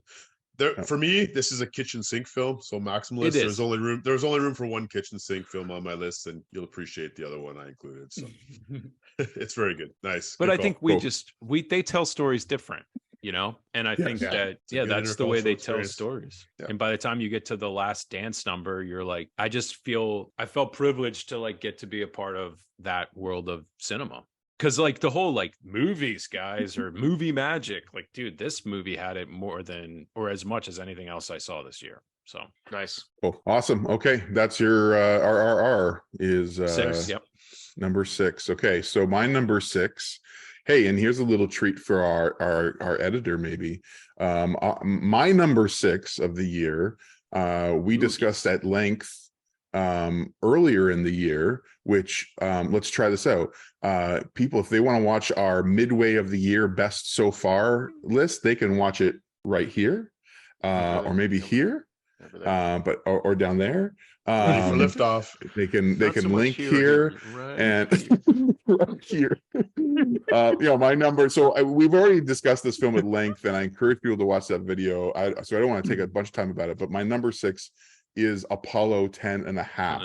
Again, wow. A Netflix release from one of America's greatest auteurs, living auteur, Richard Linklater, which you guys don't love as much as me, and that's fine. But he had this film released on Netflix early in the year, and so it easily kind of got forgotten or lost. But I did see it appear on a handful of critics' top of the year list, which I really appreciate, because it is an incredible, for those who connected with it like I did. You just couldn't unattach yourself from it. It just it's a rotoscope, is that what it's called? And his third film, using this unique animation where they film the movie, just like film it live and then they animate on top of it, which is very different from what Cameron does with Avatar, which is a film we won't be talking about today. But anyways, I'll just say this one thing, thinking back on what we did discuss about the film earlier this year. It is this film that for some, and I think you guys fell in the spark, it could just be this endearing work of nostalgia. But I would argue, like a lot of Linklater's work, he likes to subvert nostalgia and put ourselves in unexpected positions of presenting us with our past or our inheritance and allowing us for ourselves to engage and reflect and critique it, because it's this extraordinary exploration of our past and our inheritance as a Western, or in this case, Southern American culture, but also an exploration of the meaning of adolescent memory. And the several films this year exploring the meaning of memory, and that's kind of cool. But what I will say is that for any of the pushback, the saying that it's too much nostalgia and not enough exploration or critique of the 60s and 70s, I would argue this. Here's the thing, guys. Why I really genuinely value and treasure what I see as an artistic, subversive critique of life and inheritance from the 60s and 70s of the boomer generation. And the truth is, we don't need another Oliver Stone essay or movie about the 60s and 70s. Instead, what we need is a work of art like this, which is subtle and allows people of a certain generation to reflect on their childhoods and the lives that they were given without a choice, and to examine it for themselves. Because there are specific moments and shots in this film that are quite provocative if you actually allow them to hit you. And they're not there by accident. They're not there as a gag, scraping their plates into a box that is sealed and said to the children of Vietnam. That's a real moment in this film. That's no accident. And I really treasure this film. And it really is thought-provoking, but also just sweeping and heartwarming and lovely. And it can be found on Netflix. So that's my number 6, Apollo 10 and a half. Does he get to the moon, the kid? Like, I'm still trying to figure this out. Is he a child astronaut? Is he a child astronaut? Was he dead? Is he dreaming? What's going on? It's Tom Cruise in the movie. I get it. Apollo 10 and a half. Like, I had a list on the left. Pros for him going. All right, over to Scott for number 6. Number 6. So my number 6 will be talked about later, and I'm really looking forward to talking about it later. And I'm the first person to mention it, but I certainly won't be the last. It is a film by the Daniels called Everything Everywhere. No, you're the second person. You're the second person to mention it. Yeah. Kline had like 80. Someone else had it too low. You could argue that I had it too low. I'm arguing with myself currently about whether I had it too low. But I'm looking forward to talking about it absolutely. later. I had that same argument. Yeah. Anyway, great film. Looking forward to talking about it. Nice. Okay, number 6. My number 6, Kleiner. This is a great time to go for a pee break. All right, see you guys. Your coffee. Because my number 3-star 6 films is we're going back to South Korea. This is the great Park Chan-wook's film, The Decision to Leave. Nice. And this film just blew me away. Not once, not twice, but 3 times. See you later, Kleiner. Yeah, you can exit stage left. 3-star He's film. gonna play drums. I decided to leave. This film, I've been saying since I watched it, this is some of the best direction I've seen all year and in years, maybe since Parasite. What Park Chan-wook is doing in this film visually is just stunning. But this is not Empire of Light. This is not all style with no substance. There is a heartwarming story here. It's a crime film. It's a film noir. It's been panned as the most romantic erotic film of the year, which is interesting because those of you familiar with Park Chan-wook's films, Old Boy, great film, gratuitous violence coming out the wazoo. The Handmaiden, steamy lesbian story, like, you know, they got their clothes off for half the movie. There's no gratuitous violence, there's no gratuitous sex, but the mood, the atmosphere that Park creates in this film, it's such an immersive escapist film. I was so locked in, even on rewatch. I couldn't take my eyes off the screen. The 2 leads in this film there's just magic. It's so magnetic on screen together. So you got Park Hae-il, he plays a detective. It's really a movie about obsession and forbidden love. He plays a homicide detective, and he's investigating a widow played by the beautiful and brilliant Tang Wei, and one of my favorite performances of the year, whose husband has mysteriously died, falling from a cliff while climbing. And we get these shots, and I'm going to shout you out, Nick, because you mentioned this in your Furman on Film video. You got a video dedicated to this film. There's a shot where he's at the bottom of this cliff, and he's looking up, and you've got this point of view shot, like out of the eye of the corpse, looking up to the top of the cliff, where you can see what looks like ants at the top of the cliff. Meanwhile, an ant starts crawling across what is his eyeball, the camera lens. Like, just shots like this are brilliant. The transitions from one scene to the next are amazing. There's times in the film where he's sort of staking out, watching her, investigating her because she's suspicious. You find out early on that maybe she's the one who committed the murder. So it's not really a whodunit, but it's a why done it. And all of a sudden he's in the room with her as he's watching her. So the things that Park's doing here, it's been called a Hitchcockian masterpiece, and I totally agree. Vertigo is my favorite Hitchcock film, and I was thinking of that film as I was watching this. But Park makes it his own style. The use of technology. I don't know if I've ever seen a film that weaves and uses technology so well and seamlessly to enhance the narrative and the story as in this film. And then the final scene, the final act is just wow, just crushing. It's phenomenal. I could talk for hours in this film, but at least 2 of us like this film as well. So Scott and Furman, what do you have to say about this film? This movie is the best, maybe the best made thing of the year, maybe. Yes. Give this guy a best direction nod. Yeah, he's an absolute genius. And I don't even, there are moments that you're like, how did he even do that? Like, how did he do that? And it's not like the use of CGI in this movie is brilliant because it's really subtle and you can't even tell that some of this stuff is CGI. I know. And it's so genius. And I love the way the ending kind of flips the noir on its head a little bit and leaves you with something different than most noir films do. And I was so emotionally affected by this movie, even while not fully grasping some of the plot. And I think how it really does slip through your fingers almost. And I think that's intentional. I think that it's really hard to fully comprehend on first viewing. And I just found it I found it so fascinating and incredibly crafted. It's well said. Nick, I know you said your piece in your own video, but anything you want to add? Yeah, I mean, I did, we did spend a lot of time in our Furman on Film vid, so people want to check it out, recommend it. But yeah, everything you guys said is pretty much how I feel. I think the meandering long nature of it is intentional because we should say he's doing police procedural stuff and noir stuff, but he's also doing erotic thriller / doomed romance stuff, and it's not completely seamless, but I think that kind of almost works to the film's favor for me. I just like the way it comes together. The ending hits hard. Yeah, I don't know. Best director. You give him a best director nomination. Yeah, you know what? It's going to go to the German for All Quiet. That's my guess. But when this film's released, it'll be moot point. It'll be done. Anyway, yeah, it's a phenomenal film. I think it's actually probably my favorite of his now. And I used to love Old Boy growing up, but yeah, Old Boy is still my favorite. But yeah, me too. But other years, just to say, number 1 of the year. just to say, I would love to see him recognized by the Academy, and I think there is a chance because, again, Yeah, I think so too. Scott's favorite reason, legacy. I think there's a reason he could legit get it, and that would be pretty exciting.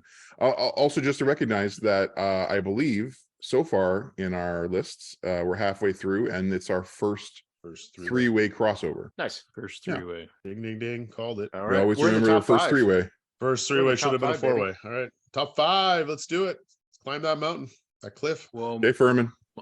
my number 5, we're going to get to talk about again, and I'm looking forward to it. And that's Todd Field's Tar. Nice. Yeah.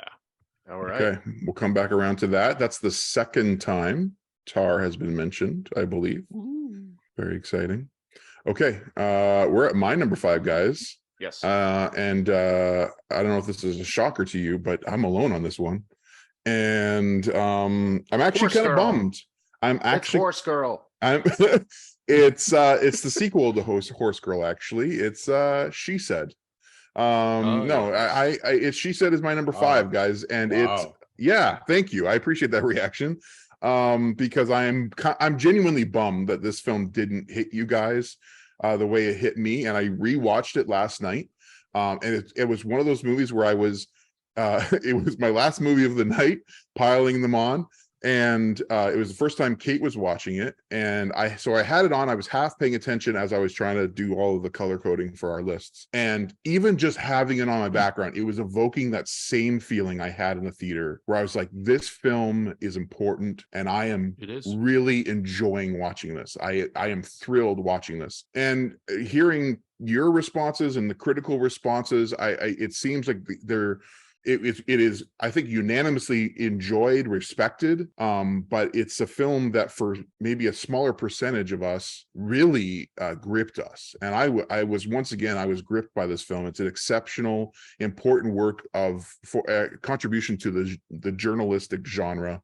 I found this to be suspenseful, empathetic, and a powerful true story about giving voice to the voiceless and shining a spotlight on the strength of women, no matter the circumstances, whether they find themselves in mundane everyday situations or monstrous, traumatic, horrific experiences. It's a powerful story. It's performances here. The top billing, Carey Mulligan and Zoe Kazan, are both exceptional.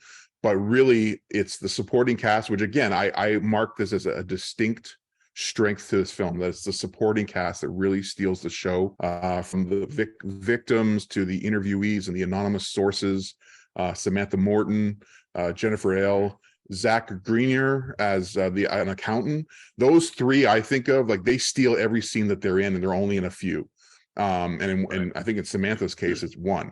Oh man, she's incredible. Incredible films, and accumulatively, these supporting reviews build to what was for me a climactic and tense pursuit of truth and justice.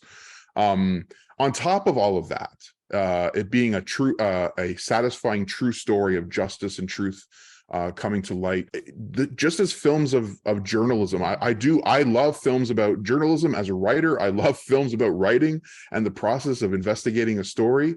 And here, with two women at the center, there were some very small but distinct flourishes that I really treasured and really elevated it, because we have two women, and they're walking, and they're not shy about their story and their experiences, because it is a true account, a personal account, from pregnancy to postpartum depression, to the domestic realities, to there's a funny scene about fashion choices that women think about that men wouldn't in that situation, about who's intimidating or not intimidating their physical presence as women. And there's a fascinating through line about faith throughout the film, multiple faiths being expressed and cited. But I think of the scene that really sets the whole movie apart is they're talking, it's the two female journalists talking with their female boss, and talking about getting these new sources and interviewing them, and that one's in California and one's in London. And they're like, well, and the boss, like in any great journalism film, the boss is like, well, go get the story, fly there and get the interviews.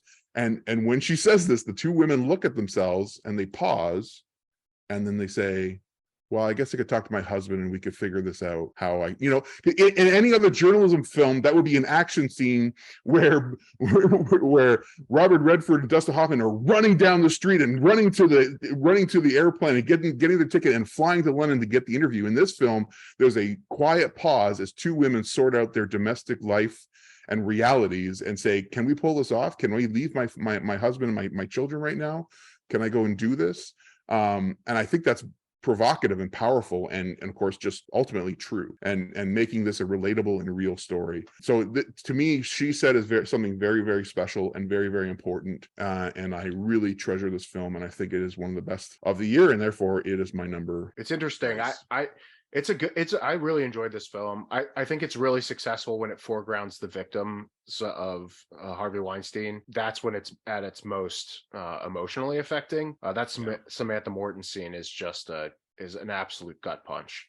Nick doesn't care about it, so he's leaving. But it's an absolute gut punch, and I found those scenes really beautiful. I found the rest of I'm glad that you found something deeper in some of the other parts of the movie. I really am.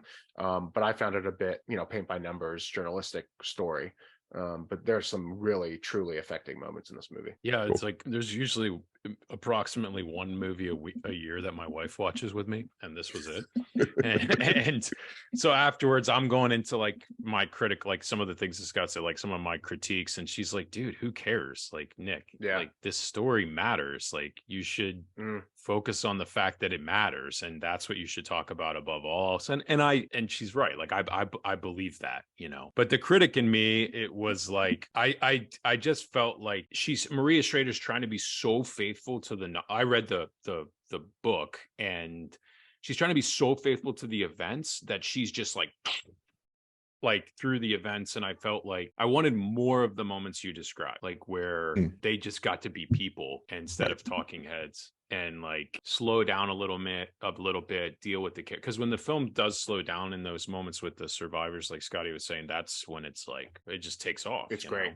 So yeah. It was a smart choice to not include any pictures of Harvey Weinstein. You just see the back of his head in a couple scenes, like body double. Yeah, it's he's really like a monster.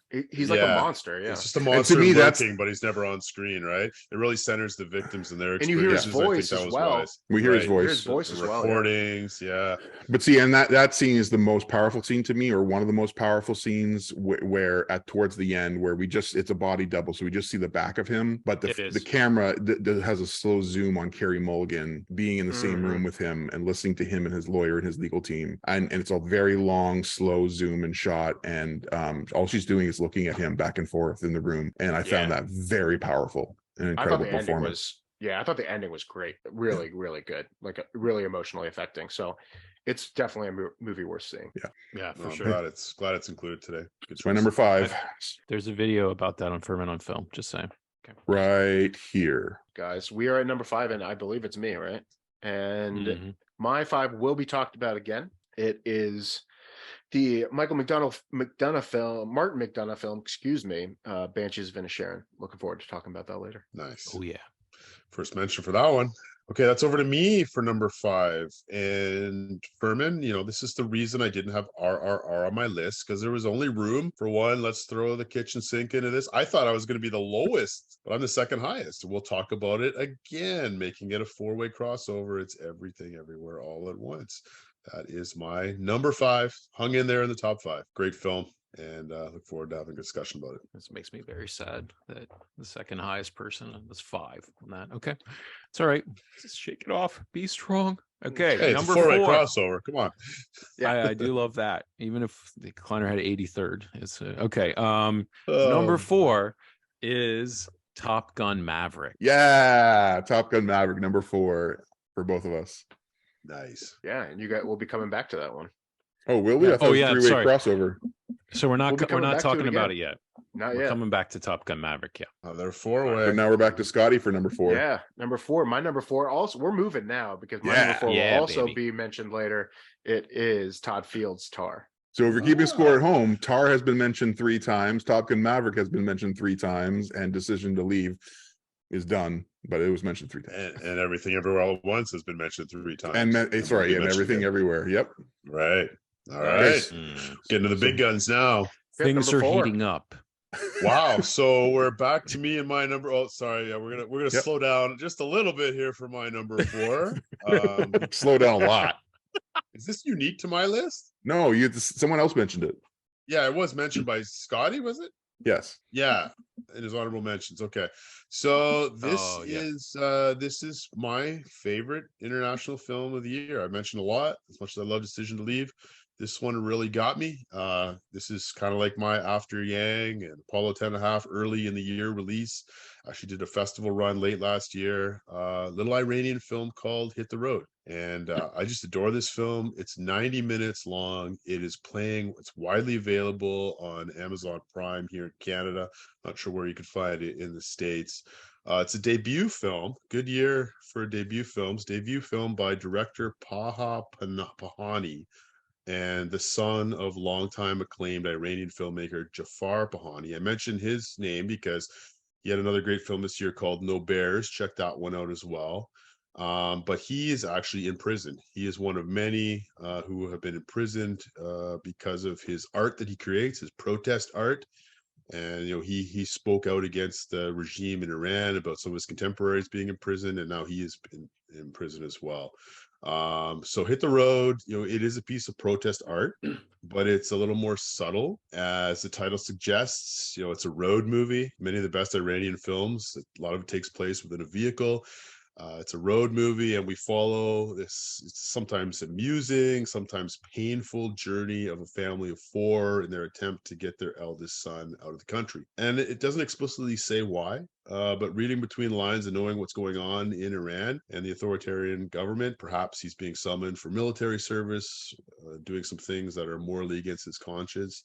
And so they're trying to get him. They've set it up. They're meeting people close to the border. They're getting him out of the country. But it's the journey we get to take with this family that is so endearing. There are moments. This is one of the funniest films I've seen of the year.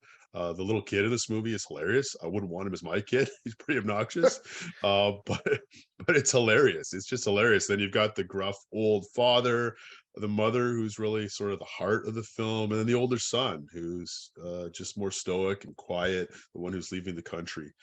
So despite the seriousness of the plot, the director, he paints with light brush strokes. There are some incredible scenes interacting with pop culture, which is interesting and unique for an Iranian film. So you got this amazing scene about Lance Armstrong and the cyclist that they pick up along the journey. You've got some shout outs to Batman and superhero movies. Oh, that scene's so good. The cyclist scene's so good. Oh, it is. You got this incredible homage to Kubrick's masterpiece, 2001, A Space Odyssey. I mean, it's all rolled up within this 90-minute piece, but at its heart, it's a beautiful film about the ways that individuals and families, different ways they can cope with grief and loss. And I found it very touching, and it's lean, and it's just a beautiful film that I revisited a couple times, and I will again and again. And so big things from this director.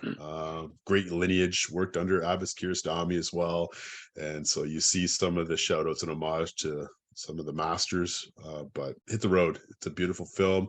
Highly recommend it. And it hung around. It's number 4. I thought it might drop, but it just stuck with me. So I want to shout it. I don't know if you guys had a chance to see it, but I thought it was brilliant. Yeah, as a like work of pop culture, it really works too. Like a lot of Iranian film is not necessarily easy to digest. This movie's really easy to digest. More accessible. Yeah, it's really easy to digest, and I think the beauty and artistry of this film is it really does lie in its subtlety. It's like the subtle protest of this movie is heartbreaking, because from a meta perspective, it's just what this director is up against when he's making a film like this. So it's really affecting, but also really fun. And man, I really love this movie. I watched it so long ago; it might have been higher on my list if I watched it more recently. Yeah, pair it with his dad's film No Bears for just an amazing double. I can't wait to see that movie. I'm really excited about that movie. Yeah.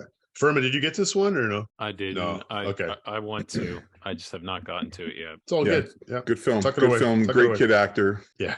Some very poignant staging and shots towards the end, especially. Yeah. No one does shooting like countryside better than Iranian. Yeah. Some of those, So one good, man. extended wide shot is incredible. Yeah. It's beautiful. That's 90 minutes, Furman. 90 minutes. It's great, dude. Finally. You would really like it. In and It's out. really good. Finally. Yeah.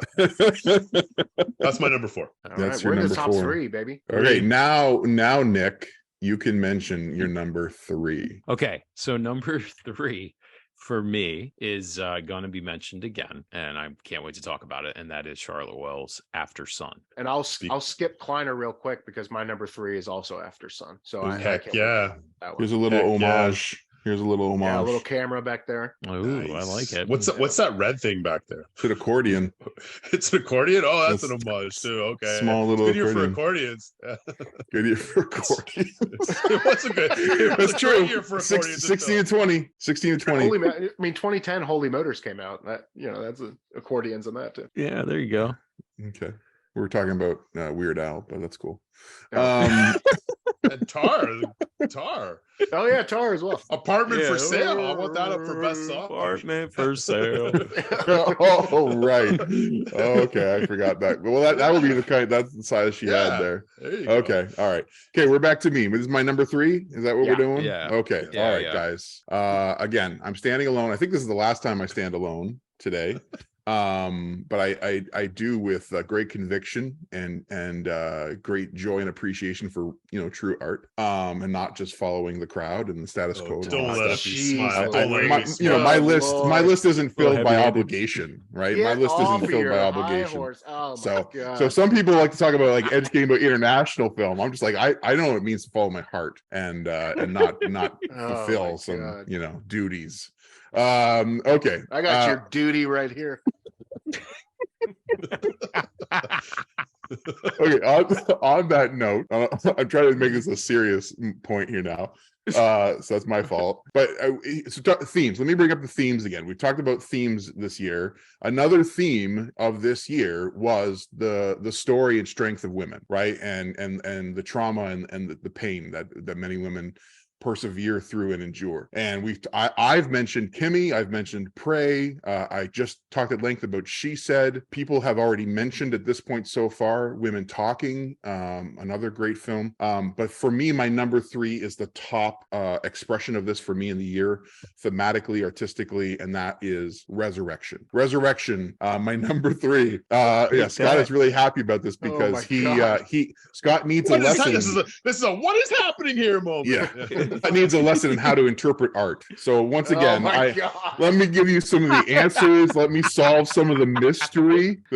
Let me help you out here, Scott. Listen carefully, okay? No, Resurrection is a horror film, a psychological horror film. It is available on Shudder, although it was an independent production that then Shudder it was the one releasing it, or you can get it through AMC Plus if that's your other provider. And Shudder, and I'm sorry, Resurrection is a film starring Rebecca Hall that I highly recommend with great caution because it is the most terrifying experience I had watching a film this year. I was so gripped. There were other horror films that gave me moments this year of terror, but this was a film that slowly wrapped its arms around me and started squeezing tighter and tighter and tighter until it was almost as if this emotional experience of being suffocated and experiencing the parental paranoia that Rebecca Hall's character slowly begins to endure or descend into. And it's a remarkable achievement. This is a film, like I said, of psychological horror. It explores the effects. I mean, another theme of the year, just taking down the patriarchy, guys. That's what this film is about. The patriarchal horror, abuse, manipulation, PTSD, recovering from that, and then how that fuels the life of a parent or the paranoia of a parent. That I mean, if anything, one of the very first lessons when my oldest child, I've got 3 teenagers, when my oldest was born, within the first year, the first lesson I learned as a parent is like, oh, I'm terrified all the time. I'm scared for the life of this human being all the time. And this is a film that perfectly encapsulates that. But of course, there's a lot more to it because of the trauma that the mother, Rebecca Hall, has endured in her younger life and now is trying to protect her daughter. And it all builds with mystery. And yes, to Scott's dislike, unexplained, confusing story of the reappearance of her perpetrator in her life, who starts telling this bizarre story, which I don't want to spoil, but he starts weaving this yarn that makes absolutely no sense and yet triggers her and enwraps her, that the first time she sees him from a distance in a public room, she panics and flees. And the film is just that, slowly unraveling, the perpetrator once again engaging and resurfacing unresolved trauma and pain in her life, and then how that presents itself herself as a parent trying to protect her daughter. The truth is, at least on first watch, you're definitely not going to understand everything that takes place. But the tone, the atmosphere, the vibe, the terror, the psychological terror, I thought was so incredibly effective and unforgettable that I didn't care if I knew all the answers by the end. I just knew, and it's because of the ending. When the child, in this bizarre sequence, the child says to the mother, "I'm not scared anymore. You made everything okay." And I can't even say that line without starting to quiver, because that line in that scene just hits me hard, because that's what we're all trying to strive for as parents, and it's the impossible task. And this film portrays that in incredibly thrilling and terrifying ways. And again, emphasize on the terrifying. There's some, whatever you want to call it, Cronenberg-esque influence here in terms of the body horror. So it's not a film for everyone, but for those who can go with a psychological horror film, it is up for the task of the meaning that is preserved for us there. I can't recommend Resurrection enough. So that's my number 3. Well said, Kleiner. Crickets. No, Nick liked it too. I'm waiting for Nick loved it. Well, it's just so, I mean, what am I gonna, like, what he said was so well said. Like, come up and say something, I could say something stupid about how great I thought it was, but I mean, let me just say, Rebecca Hall, come on, like, she's great. She's unreal. Tim Roth is chilling. I didn't even mention his name. Yeah, Tim Roth.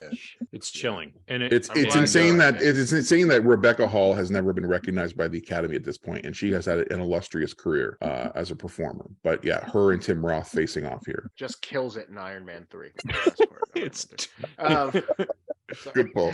Good pull. No, I'm really glad that you liked it, and you talking about it is like really meaningful to me. Like I'm obviously not a parent, maybe that's why it didn't connect with me as much, but I really struggled to make sense of this movie. But I thought the ending was like phenomenal. I loved the ending of this movie, but the rest of it didn't.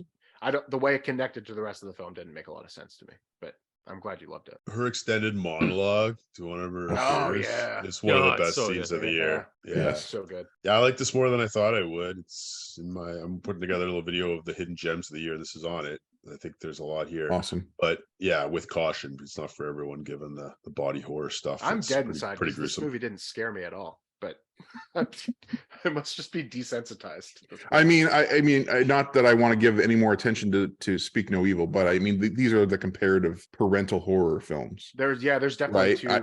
I would not recommend Speak No Evil to parents. I would recommend with great caution Resurrection to parents, right? For only some parents. Interesting. And it's also, I mean, it's not just her role as a mother, it's also her role as a significant other, right? Because as the film opens, she has a tightly constructed world, and then it starts to sort of slowly come unraveled until it moves into more surrealistic things. And I think that's what I think Scott is sort of picking at, is do those two halves sort of connect? But yeah, but I'm really glad you liked it. Standing up to the patriarchy. I don't want to yuck your yum, as people say. Fair enough. All right, so that's my number 3, and then let's hop over to Scott's number 3. I already said my number 3. It's also After Sun. So we're over to Trip for number 3. All right, guys. Well, I didn't know if I'd be the highest on this or not, but apparently I am. So I'll lead out the conversation, but this is a 4-way crossover. So I'd love to get your thoughts. So I'll just set the table. My number 3 is Tar, Todd Field. These top 3 are like in that masterpiece conversation for me. And I don't throw that term around lightly, but we're getting to that territory for these films. I thought this film was brilliant. This is probably my favorite screenplay of the year. Original screenplay, certainly. We'll get to my favorite adapted screenplay shortly. The research and the writing is just off the chart in this. Todd Field, man, what a guy. I've been listening to a number of interviews of him. I have a lot of respect for this dude, man. I mean, he hasn't made a movie in like 16 years. He researched the hell out of this movie. Like, there are people that are apparently Googling Lydia Tarr because they figure that she's like an actual real person because it's so realistic here. And it's not, right? But it's got real people that weave in and out. Like, she's being interviewed by Adam Gopnik, right?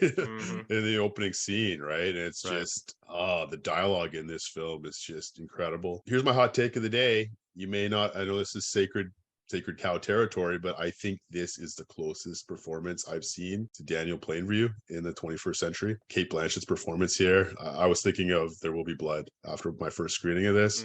No, he's on a whole nother level. He's on his own level, but this is pretty darn close in my estimation. She's stunning. She is just off the charts. I mean, it sucks that one of Michelle Yeoh and Cate Blanchett will lose the Academy Award because both their performances are off the chart stunning. But she's in virtually every scene. Todd Field said he wrote the script for her and her alone. If she would have passed this film never would have seen the light of day. So I'm really glad that she took this role. The world is a better place because this film exists. Man, I mean, just the fall from grace in this movie, the way it sets it up and walks it through from start to finish, I thought it was brilliant. People will disagree on the ending. I thought, I talk about bookends in my review, how he opens the film with the credits rolling, but it's not the major players, it's all the behind the scene cast and crew. I thought that was brilliant, especially when you get to the end of the film, which we will certainly not spoil today. But I think it's so brilliant how he starts and ends his film. And it's a film that is getting a lot of hype. Unfortunately, it's not getting a lot of hype at the box office. If it's still playing where you are, I really encourage you to see this on the big screen. It's been compared to some of Kubrick's films, and we might disagree on that, but I was thinking of Kubrick a lot leaving this film.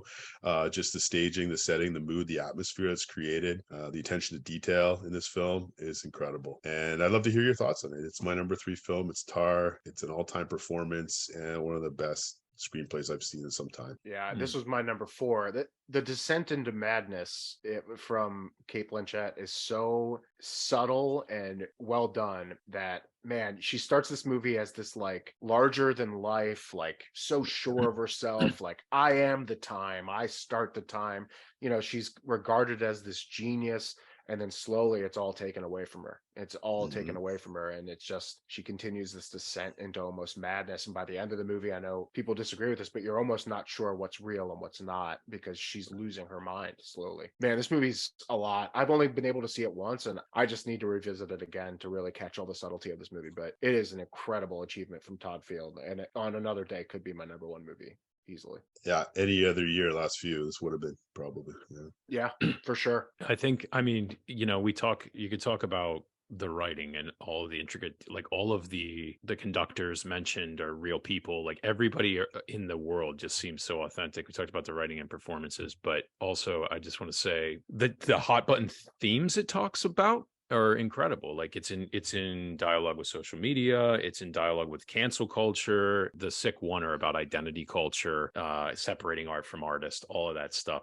There's just so much you can pick apart. And I have to say, the more I've thought about it, the more I've come around to you guys' perspective on the Kubrickian nature of it, the ending and the ambiguity. By the time this video comes out, we will have a Furman on Film Tar video. It's in production now. Nice. And nice. Yeah, dude, I do really appreciate it. So it's a great work of art. Yeah, it's on my top 15. I really loved it. It's an incredible film. I was actually kind of surprised in the days after watching it how little it did linger with me. I am excited to see it again because it is incredible like work of to talk about like polish and perfection, right? Like the staging and the shots and the atmosphere that really got me excited about, because I thought it was going to go one way and it didn't, but it was still the sound design of it all was just so incredibly well done. And the world building, as Trip already mentioned, the world building is just really, really, really cool. And I love those kinds of films that bring you into a real but foreign world, right? And does so eloquently and so well. But awesome, yeah, so that's our first 4-way crossover and Trip's number 3, right? Yep, my number 3. Awesome. So now we're at number 2, guys, and with number 2 we get our second 3-week crossover. Our number 2, because Furman and I tied. We both have this at number 2. So Furman. Oh, right on. Okay. Take it away. What's your number 2? Number 2, the Martin McDonagh's The Banshees of Inisherin. Yeah, a film that basically, man, it's the simplest of plots. It starts with like, I don't like you no more. Like a friend just being like, I don't want to be your friend anymore. And then it kind of goes from there and escalates into this sort of fight, this conflict between these two men who are wrestling with whether they want to be friends and questions of legacy and what we leave behind and conflict. And it's all sort of cast against this backdrop of 1922-23, the Irish Civil War, which is constantly going on. They're in an island, a fictional isle off the coast of Ireland, and you can hear the bombs and stuff kind of going on in the background. So their conflict is a microcosm for the wider Irish Civil War. Incredible performances. This sort of sad sack Colin Farrell, Tripp said earlier, like he just wins the year. You know, he's so good. Yeah. Brendan Gleeson is always solid, but my big thing that I want to stand on right now is that Carrie Condon's performance is the best performance I watched all year, probably, and it's maybe the best I've seen in 5 years, and she's so freaking good. It's insane. Like she's the mediator, she's the heart and soul of the picture, she's the balls of the picture. I mean, she just carries it. And the only other thing I'll say, the writing is just so, it pops, it crackles, it just moves. Like are we rowing, you rowing, like the back and forth. It's so Irish. It's so good. I haven't even mentioned Barry Keoghan, and he plays like kind of a village idiot. Yeah, amazing. I just was delighted by the picture, and the way it moves is surprising, and it really bothered me at first. And then I sort of unpacked the irony of it and all of those sorts of things, and it just comes together into. It's really good, man. And McDonough just in his like sort of playwright Irish wheelhouse. So there you go. That's Banshees. I mean, and the way you just described that, like you weren't sure at first. Like this is a film that lingered with me almost more than any other film this year. Like in that, to compare it to my experience with Tar after the first viewing. Banshees, I saw it and I thought, oh, this is just a good solid 4-star film, and then I just kept thinking about it and how beautiful and lovely, and then when I revisited, I'm just swept up and delighted by this film. And I'm also proud to say that this completes my Colin Farrell 4, guys. I have all 4 Colin Farrell performances in my top 15. Colin Farrell had the best year. It is a crying shame if he does not win the Oscar here, and it's unfortunately a very good possibility he might not win the Oscar, but he had an incredible year, and all 4 performances were all remarkable and also incredibly different. But of course, he is the heart, he is the center of this story, Colin Farrell. And this is just like the parable or the fable. I mean, it is a fable. It's important to know that about this film, why it's called The Banshees of Inisherin, and because it's the perfect parable or fable for our times, in my opinion. For me, both times watching the film, all I was thinking about for the 24 hours after it was that if you take all of the conversations and the cruelty that we find on social media and in relationships nowadays, and then you add to it the existential despair and the loneliness of experiencing a pandemic or being isolated on an island, then this film is, if you make that into a map, then this film is sort of like the topographical transparency you put on top of a map like that. And that's what this film represents to me. It makes it 3D. It makes it real. It brings into focus what we're actually enduring, living with, and struggling with. The existential despair and the loneliness and the realities of how we treat and mistreat one another. And just standing up for kindness, right? And Ireland's done a lot this year to teach us about kindness with its 2 major releases. And so Banshees of Inisherin is my second favorite film of 2022. It's so funny that your takeaway is like, oh, be kind to each other. I found this movie to be deeply pessimistic, deeply upsetting. I mean, the end, I will not spoil the end, but the end it flips everything on its head and just leaves you completely devastated. Well, also, this movie is one of the funniest movies I've saw all year too. Hilarious. Extremely funny. The scene with Brendan Gleeson and the priest is like chef's kiss, man. It's so funny, but it's like a deeply upsetting movie by the end of it, and I found it to be like a movie that had me questioning what is kindness worth it, and I think that's the point. That turn though, again, that's a good segue as a fable, like that's the turn though, right? Like that's so few fairy tales and fables end on a positive note for that reason, right? And again, like that turn is all Colin Farrell's performance, because you see it on his face. the turn. And Barry Keoghan, I mean, he's also an incredible actor, as we've already mentioned, but for me it was also like deeply personal, because I had a young man in my life for a long time as a pastor, who lived with Tourette's, and that's it. Like, I just saw him on screen in Barry Keoghan's representation, and it was just so honest and respectful and true and heartbreaking at times. There's just so much truth to the film. Okay. And we didn't even mention Jenny the donkey, second best donkey performance of the year. Come on. Big year for donkeys. Big year for donkeys. Okay. I need to watch this again because I thought it would be on my list, but because I'm the McDonough guy, right? Like, you are the McDonough guy. Well, you're the wrong McDonough guy. Well, that's fine. Whatever. Stand for in Bruges. But anyways, we got to move on. So we're at Scott's number 3, which is our second 4-way crossover. What? We're not at my number 3. I already mentioned it. Number 2. Sorry, number 2. Scott's number 2 is our second 4-way crossover. Yeah. It's a little film, little niche, small film called Top Gun Maverick. Have you ever heard of it? Everyone has. Obviously it's like the biggest movie of the year box office wise, besides Avatar. But yeah, what an incredible piece of nostalgia, and I just made me feel like I was 10 years old again. Like, it's just a magical theater experience. Obviously it has a lot of callbacks to the original Top Gun, but it just does way more with the sum of its parts are just way more than the original Top Gun. It's incredible to watch. The last 30 minutes is like grip your seat, like hold on. It is just not a movie you have to think about at all. It's just a movie that you have to let happen to you, and it is just incredibly good. And Tom Cruise forever. Just keep making action films, please. I love this movie. Yeah, this is so good, dude. This is like Tom Cruise actually acting. Like, he might get a nomination. He should probably. Like, it's no, I don't know about that, but Paul Mescal should. No, he shouldn't. I'm kidding. But I think it should be nominated for Best Picture. Yeah. Guaranteed. It's in the top 3. Well, and once again, people can listen to our halfway discussion of the year video right here, because we kind of really get into it in that one, about all of the ways it is just terrific entertainment, flawlessly executed, and again, as you said, Furman, like it almost was surprised, right? Like that Tom Cruise is actually acting. He's not just being an action star. He's actually bring some heart and soul to this performance. As everyone knows, I love intellectual property and remaking intellectual property. So yes, Top Gun Maverick. It says a lot for Scott to have this on his list. That says so. Yes. So keep regurgitating number 2. Stuff. I love it. That's number 2. Recycle.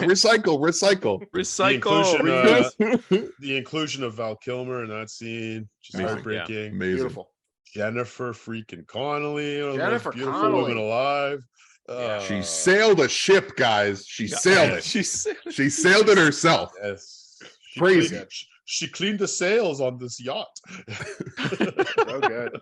So yeah, Top Gun appeared in all of our lists, and we also talked at even more length about it earlier in the year. But that's one of the best Mission Impossible movies ever made. Yeah, exactly. All right, we're over to Trip for number 2. Number 2, here we go. We're getting there now. And it breaks my heart that I don't think all of us had a chance to see this because its release just kept getting delayed. But I mentioned the Fabelmans. Unfortunately, my TIFF experience was less than stellar. This experience at TIFF is something I will never forget. Seeing this film in a packed house in the oldest theater in North America, over 1,000 of us. I'm on the balcony actually looking down at the screen, which actually made it quite poignant given the theme of this film. My number 2 is Women Talking. And Kline, you mentioned a lot of films about empowerment of women. For me, this is the one that exemplifies that more than any others mentioned today. It's got a stellar cast. Sarah Polley. Shout out to Canadian Sarah Polley directing this film, produced by good old Plan B, Brad Pitt, throwing his money behind this one, rightly so. Claire Foy, ever heard of her? Jessie Buckley, Rooney Mara, Frances McDormand, Ben Whishaw. I mean, what a loaded cast. But this was like, it kind of reminded me a little bit of Mass last year, because it's in a tight setting for the most, not as tight as a basement in a church. Yeah, but the title suggests what the movie's about. It's just women talking, women who don't have a voice in their community, women who have been abused by the men in their community. Scott, you were saying you didn't realize till halfway through that actually takes place in 2010. Yeah. This is a modern story and a sobering reminder based on a true story in another part of the world that this continues to be a reality in religious communities where women's voices and their bodies aren't their own, but they're the property of others. And it's heart-wrenching. But Sarah Polley, I think she was wise not to show much of the graphic stuff that's happening to them, but just quick little flashbacks, and then the dialogue, the conversation, the conversation about, should we stay? Should we go? Should we forgive? Should we not? What is the ethos? What is the heart of our community? And my goodness, it literally, I left with my wife this screening and I said, this felt like a religious service in the best sense of the word, where 1,200 people were meditating upon some of the most important things in life in the human condition. Hymns were sung, scripture was read, but it never felt preachy or condescending. It felt vulnerable, authentic, and raw.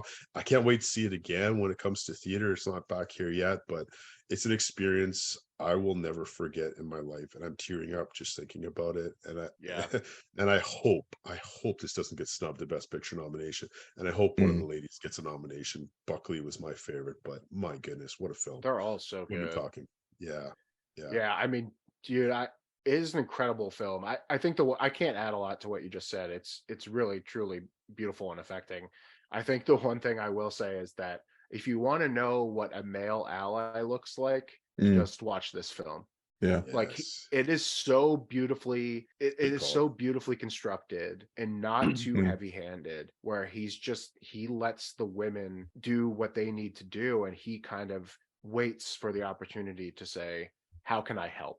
What can I say? Yeah, because he's the one male that they trust. He's literate. They're illiterate. So they need him to take the minutes and the notes of their meetings in the barn while the rest of the men are off the colony. It's, But these performances, man, I found Claire Foy to be just absolutely incredible in this movie. But they're all so good. Rudy Marner's great in it. Best ensemble of the year. Yeah, it's incredible. And I'll just say that it was a hard decision. I had to let this fall to my 16 and 20, but it was. I mean, I summed it up very simply after watching it, which was that the story broke my heart, the staging broke my brain, and the imagination of these women inspired my faith, strengthened my faith. It was because the film opens that this is a work of a female imagination. And that's pretty powerful. And again, but the staging, like it's 80% of it takes place in a hayloft. And I just thought the staging was quite remarkable because you don't think about it. And then when you think back on it, it was like, wow, there was actually some very, very ingenious and thoughtful camera moves. And anyways, it's a I great think film. it's a testament to it too, that I'm not religious at all. And I found the sacred elements of this movie to be deeply touching. So when they sing to each other and they find that community through faith, man, that's the kind of stuff that I miss about faith. It's just that community, the way it can bring people together. I found it to be deeply touching. Yeah. The one big criticism for people is the color scheme in this. It's really grainy and whatever. But I think that's by design. I think that fits the theme. Actually, they're trying to find their voice, and they're kind of in limbo. It's not black and white, but it's not full color. It's kind of that in between. I think it's brilliant. It serves the purpose of the theme and the narrative. That's a really cool insight. Yeah, I like that. That's good. All right, that's my number 2. Guys, number 1. We made it. We're at the top of the number mountain. 1. We've come back around. All right, so Furman, you're going to set it off for us. You're going to start it off for us with your number 1 film. Number 1 film. Yeah, number 1. Okay. Big surprise. What is it? Big surprise, shocker. Listen, guys, I hate to be this guy who said this at the halfway point on that video, which you can listen to right here.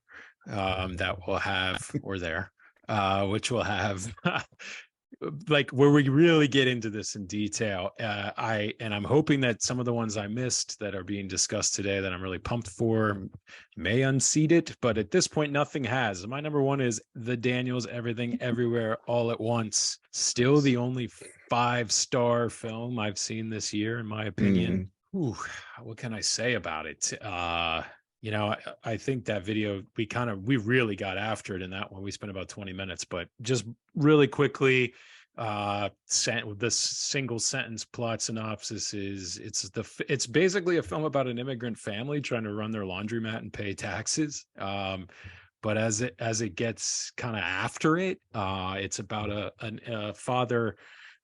mother and a daughter really struggling to connect, and a couple who's grown estranged. That's that story. The plot is about Michelle Yeoh taking her super cop persona to the next level and becoming a multiversal fighter, I guess, against the villainous Jobu Tupaki. And so yeah, man, it's the best edited film, one of the best edited films I've ever seen. The amount of match cuts, all the freneticism about it, the kung fu sequences and homages, the in and out, the heady sci-fi stuff that it gets into with the multiverse, so much better than Doctor Strange. Anyway, yeah, it does all that stuff.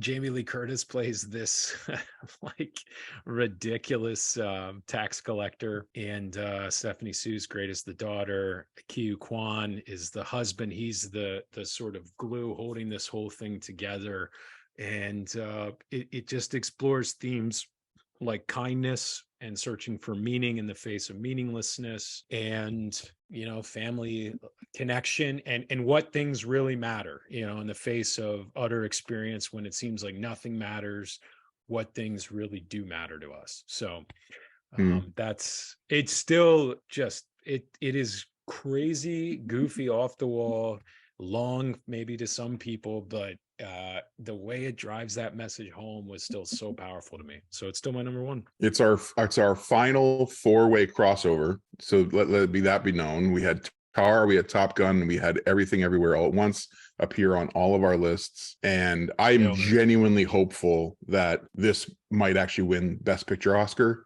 Yeah. I really hope that's where the story goes over the next little while leading up to the Oscars. But all I say here is just like a kitchen sink has never looked so glorious. Throwing a kitchen sink, everything on the screen, everything's on the screen, and it's glorious. Yeah, and I'll segue off that. I had it number 5, and movies like this normally would not be on my list because it's just too much. It just doesn't fit for me. But it's got a heartbeat. This movie, it's got a heartbeat. So undergirded thread that ties it all together is this family, seeking redemption, reconciliation, kindness, right? And the husband's character sort of ties it all together, right? And when things pivot near the end of the movie, right? I don't want to spoil anything for those who haven't seen this, but for those of you that maybe are having trouble halfway through the movie, you're like, what are you watching? I encourage you, stick with it. I had to tell my wife, because I finally got her to watch the other day, and halfway through she's ready to tap out. Like, this is over the top. Where are we going with this? So just hang with it. She's crying by the end of the movie, like everybody, right? She's like, well, that finish was fantastic. Getting there for Saddam takes a little longer than maybe it should, but it's a rewatchable film. It's got everything. It's got something for everyone in this film, but it's got a heartbeat, and I love it. And it's an early release. April, right? It's been hanging around for a long time. April Fool's Day, April 1st. Wouldn't that be a big joke if this won Best Picture, right? Who would have thought? I mean, this was my number 6 movie, and honestly, on any given day, it could be 2 or 3 for me. But I think the magic of this film is that it's incredibly complex plot mechanics, but the underlying truth of the film is exceedingly simple. It's kind of it really fits my life philosophy in like a very insane way too, where like nothing matters really. We are but a small part of the universe or multiverse or whatever you think, but we can choose to be kind, and we can choose to be with our family and our friends and the people that matter. And it's a choice, and it's a really beautiful choice. And man, this movie is so good, and it really rose my estimation on a rewatch as well. I really love this movie. Nice. Scott, is that an Employee of the Month trophy on your shelf there, or what is I have so many. I'm such a good employee. I would love to be a fly on the wall in the Daniels like storyboarding session. Dude, how did they do it? Stuff they come up with here. I don't know how. Like, it makes Swiss Army Man look like Mary Poppins. I'm fascinated by the process too of how it got into their brain to begin with, how they then translated that to the page, and then how they took the page to film. Like it's right. just an incredible achievement from those guys. And I should say, Fantastic. by the time this comes out, we have like a 3 to 5 minute explained, like EEAAO explained deep dive video that's coming out this Nice. week or so. So Looking so forward it's to gonna be Nick Good for explaining this movie to me. Thank you. And justice Actually, it for takes- Michelle Yeoh. I want her to win yes, Best Actress. please. Yes, I'm putting please. all my chips Shout on her. It's got to happen. It's got to happen. I'd be so But- pumped for her or Kate Blanchett to win. I think Yeah. you can't go They're wrong. both worthy. Wow. Michelle Yeoh more. But okay. No, Yeah. no.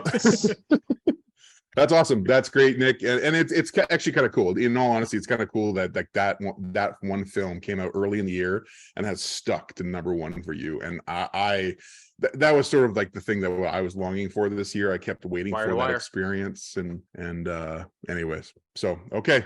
All right, we're coming back around to me, right? Yeah. My number one. Number one. All right. And here's the thing, guys. I'm excited to unveil this because I've talked about this film for several months. And it was a memorable theatrical experience, just like a soundscape that I just never could forget. And so my number one film is Smile. And Oh no. Oh, what the? No, really? Okay, thank God. Oh my God. Okay. That's Oh my pretty good. God. It's pretty good, Jason. That's pretty good. Okay, no, keep that in, but that is not my number one. Man, Thank good God. Lord. Oh, I man. actually got him. I wasn't sure. There was long enough Oh, pause my there. I God. wasn't sure if I got Scott. No, you got me. Okay. All right. Here's my real number one. I do have to set it up. Okay. My number one film surprised me. The auteur behind this film has been climbing my ranks for years. I've loved each and every one of his films, and each release keeps getting higher and higher on my best of lists. And in rather shocking fashion, he's actually finally arrived at my number one. And I'll introduce it with a quote. Okay. Because we have to redefine the form, map those dreams, and print them into history so that the everyman can look up at that flickering screen and say, Eureka, I am not alone. Guys, it's Babylon. Babylon's my yes. number one. Let's go. Furman and Trip almost off mic almost totally spoiled it for me because I told Scott that we didn't share a number one. I told him he was all Let's alone, but go. Scott and I share a number one. Scott, I am genuinely excited to share this number one with you, and I'm also shocked that I permitted it to be my number one. It took a while for this film to work on me, and I'm going to hand it over to Scott to kind of really dive deep into this for us. But I do need to put a blanket disclaimer here on this recording that's going out to the World Wide Web. This is not a movie most people should see. Everyone, take the kids. Babylon is a graphic and vulgar film about deplorable people doing debaucherous things. But that's kind of why it shocked me and surprised me, because it's also a heartbreaking work of humanity and beauty, spilling buckets of both truth and tragedy.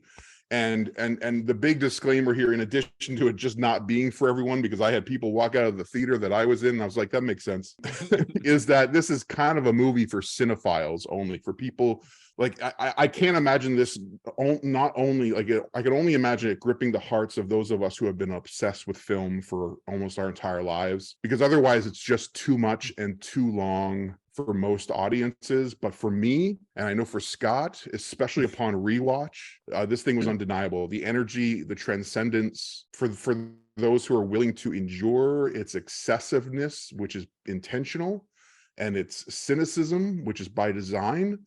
You might be surprised, as I was, to begin to understand these people far different than ourselves telling this historical story about the magic of movies. So that's why Babylon shocked and surprised me that it's my number one. And Scott, why was it your number one, man? I'm shocked as well. So I lied on Letterboxd, which I believe Kleiner did as well. Yeah, I put this movie at 4.5 stars. This is, without a doubt, an absolute 100% stone cold masterpiece from Damien Chazelle. This is one of the best films. This is the best film of the decade so far. It is one of the best films I've ever seen in my entire life. Wow. And it made me feel so good. I didn't even know like what to do with myself at the end of walking out of the theater. I could not believe the journey that this took me on. A funny story. So when I went to see it in the theater, I got about half an hour in and I was like, I gotta pee. And I could not pick myself up out of the chair and risk missing a single solitary moment of this film. In that first half hour, really? Dude, I couldn't. No, because even as it's depraved and disgusting and over the top, it is absolutely hypnotic. It is the feat of filmmaking that this movie is, the absolute genius of Damien Chazelle. And I've always been a Damien Chazelle fan. Whiplash is probably my favorite of his films.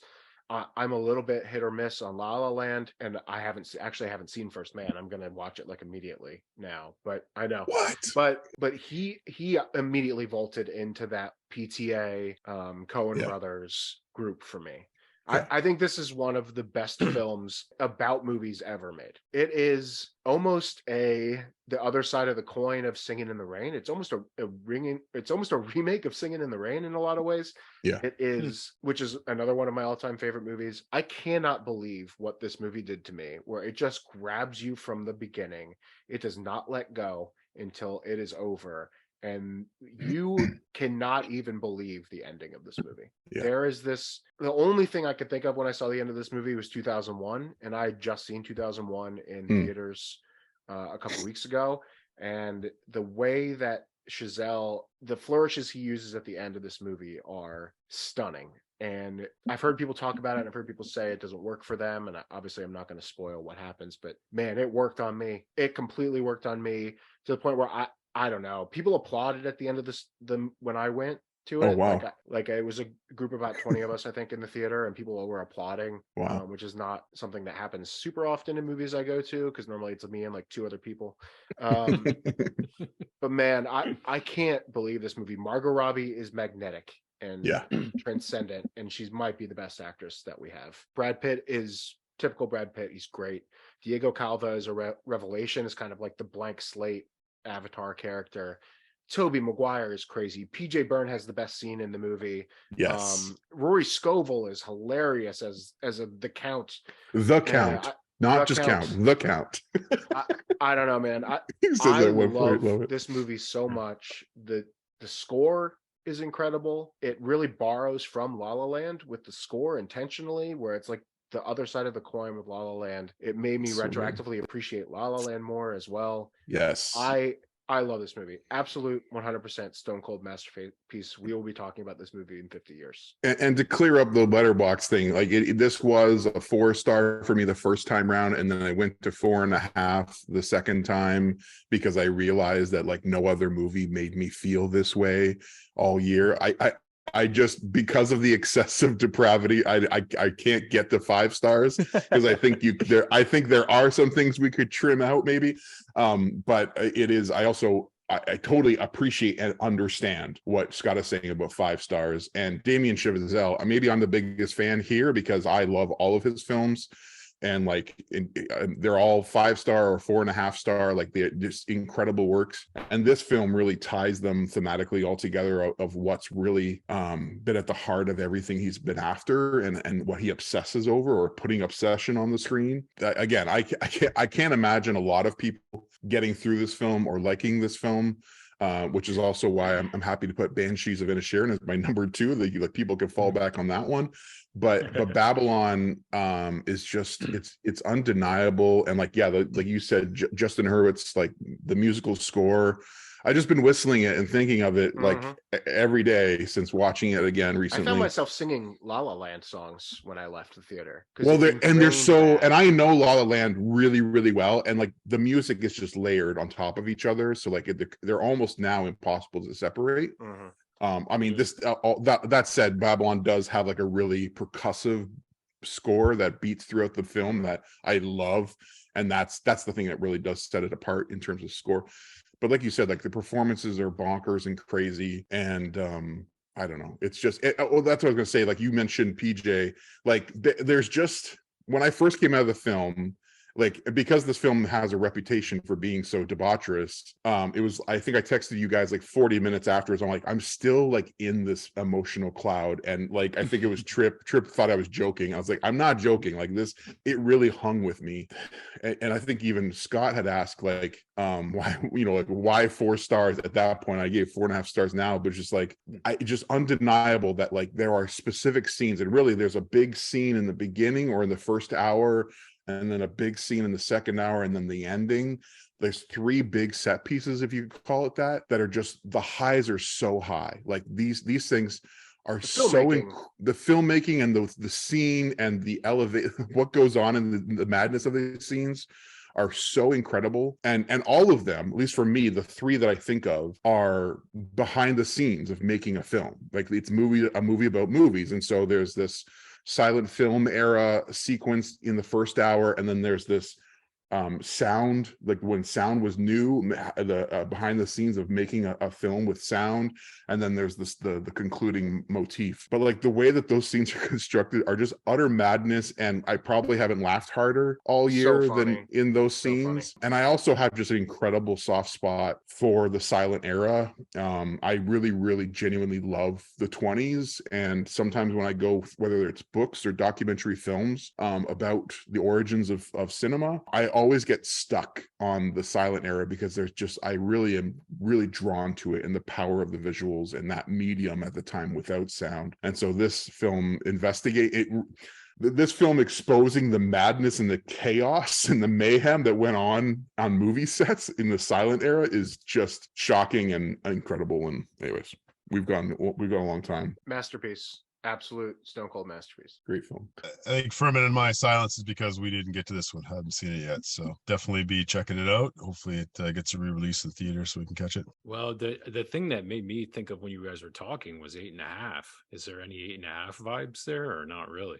No, I mean, yes and no. I mean, every movie is a little bit 8.5, right? Every movie about art and stuff is a little bit 8.5. Yeah. But Well, just the whole idea of like the freneticism around making movies, and inside the idea of the artist trying to get things out of their head. But yeah, this Women Talking and a couple others were like top 5 that I didn't get to and felt terrible. That I can't wait to see. So yeah, you should feel terrible. That's true. I do. Yeah. Okay, but we are done, guys. We are at the end. We have one last film to discuss, so we're gonna hand it over to Trip to bring it home. Yeah, so for all you listening, if depravity, debauchery, people doing deplorable things, if those aren't the ingredients you're looking for in a stone cold masterpiece, I'm here for you, because I want to tell you about what I think is the best film of the 2020s. And it's a Hard Turn from Babylon. It's a quiet two-hander, incredible debut direction from a director by the name of Charlotte Wells. And it's been mentioned twice already, I believe, today. It's called Aftersun. This film bowled me over as soon as I left the theater. There was no doubt this was 5 stars coming right out of the theater after first viewing. And if there was an option for a 6-star, I would give it 6 stars. It was that good. The fact that this is a debut film is just astounding to me. You'd be hard pressed to find a debut film on this level. I think we'll be talking about this film in decades down the road as well. I'm excited to see what she brings next. But it's called Aftersun. I just want to say what the title refers to. It's not a film about what happens after dark. It's not a horror film, although it's horrific in a sense.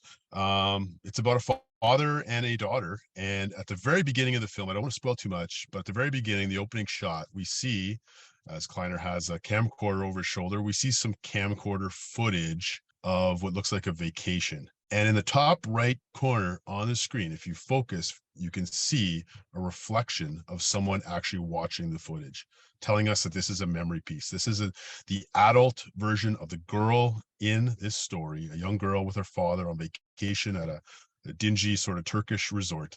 And she, as an adult now, the same age her dad was, approximately, in that vacation, is reflecting upon these experiences, what they meant and what they mean to her now in light of where she is in life. And that is a brilliant opening to the film. And then from there, we just get a glimpse. We walk with them along this 1 week or so vacation. And the father's played by Paul Mescal. phenomenal. I hope he gets that fifth slot on the best Oscar nomination. And played by a newcomer, his daughter, Frankie Coria. Now, I've been watching a lot of interviews with the director. Before they started shooting this film, they let the two of them just have 2 weeks together. And the director just says, get to know each other, shoot pool together, go swimming together. And a wonderful decision, because on screen they're just so magnetic. It's very believable. You think this is a young father and a daughter together. And through the film, we see them doing the stuff that we remember as our childhood vacations, right? I was thinking back to my own childhood vacations as I'm watching this. Sort of the little details, the video games, the karaoke, the food and drinks at the restaurant, stuff like that. But as the movie progresses, and it's not a deep plot at all, it's a pretty simple idea. But as the movie progresses, we start to get these signs that something's not right with the father. Something's a little bit off. He's going outside to do his ninja moves, but really he's doing Tai Chi to calm himself down. We see moments of deep sadness and self-shaming and loathing in his character. And so the daughter is coming of age. And there's one scene that I want to break down. I don't want to spoil too much, but there's one scene that I just want to walk through, and you'll see it on screen here in a second. It's a shot of father and daughter in their hotel room, and father, he's taking off a cast from an injury, and he's sitting slumped over in a darkened bathroom. There's a barrier. On the other side of the barrier is the daughter, and she's in the light and she's reading a book. And that scene says so much. That's what I love about this film. There's not a ton of dialogue, but each scene is exquisite and perfectly placed. It shows the darkness and the light, the darkness in the father's life versus the light of what lies ahead. They're reading the book full of creativity and wanting to learn and grow up, whereas the father is seemingly waning in his life. And so the visual storytelling, the use of reflections in the film, the use of water in the film, the needle drops in this movie are phenomenal. Not just catchy, but for helping place the setting and thematically. The Blur song Tender, the lyrics of that just tie in so fully, REM and others. And then the ending of this film is an all-timer. It just left me a puddle. It's heartwarming and heart-wrenching at the same time, this film. It's After Sun. Check it out. If you haven't already, it's available to rent now, and it's a Mubi release. MUBI. So if you subscribe to Mubi, you can see both After Sun and Decision to Leave there, two of the films we talked about today. It's my Babylon. Less debauchery, but I think it's a stone cold masterpiece.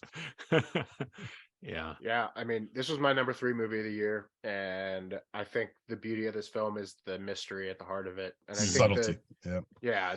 I think the beauty, it really lies in the lack of specificity with what is happening.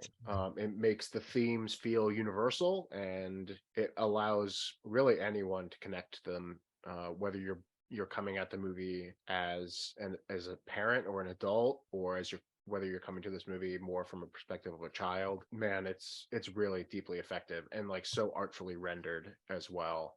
And creative. This movie's gorgeous, and I'm so grateful for it. Man, I everything you guys said is perfect. The only thing I want to add, well, we did video of it, After Sun, and I think it really kind of gets in the weeds about it. It might be your most viewed video. Is it still your most viewed video? By far, dude. That one's nice. It's really taken off, and rightfully so, man. This is like, the people that don't like this film will be like, there's nothing happening, and it's just a father and a daughter hanging out. But it's about the way that he films, like shots of things inside, or films. Well, actually, the cinematographer is Gregory Oakes, cinematographer. Yeah, thank you, Gregory Oakes. Objects inside of other objects, things that just reflect memory, there's a hazy hue over everything. And what's so powerful about the ending is that there's these interstitial shots of like a strobing light sequence. It appears to be like a dance floor, and you're trying to sort of figure out who the characters are in the scene, why are they there, and it keeps kind of cutting into this pretty blasé narrative, and then in the end it kind of all comes full circle. And yeah, man, the last 5 to 10 really bring this one together. It's definitely an artful kind of mood piece, but if you can hang with it, I think there's big rewards in the end.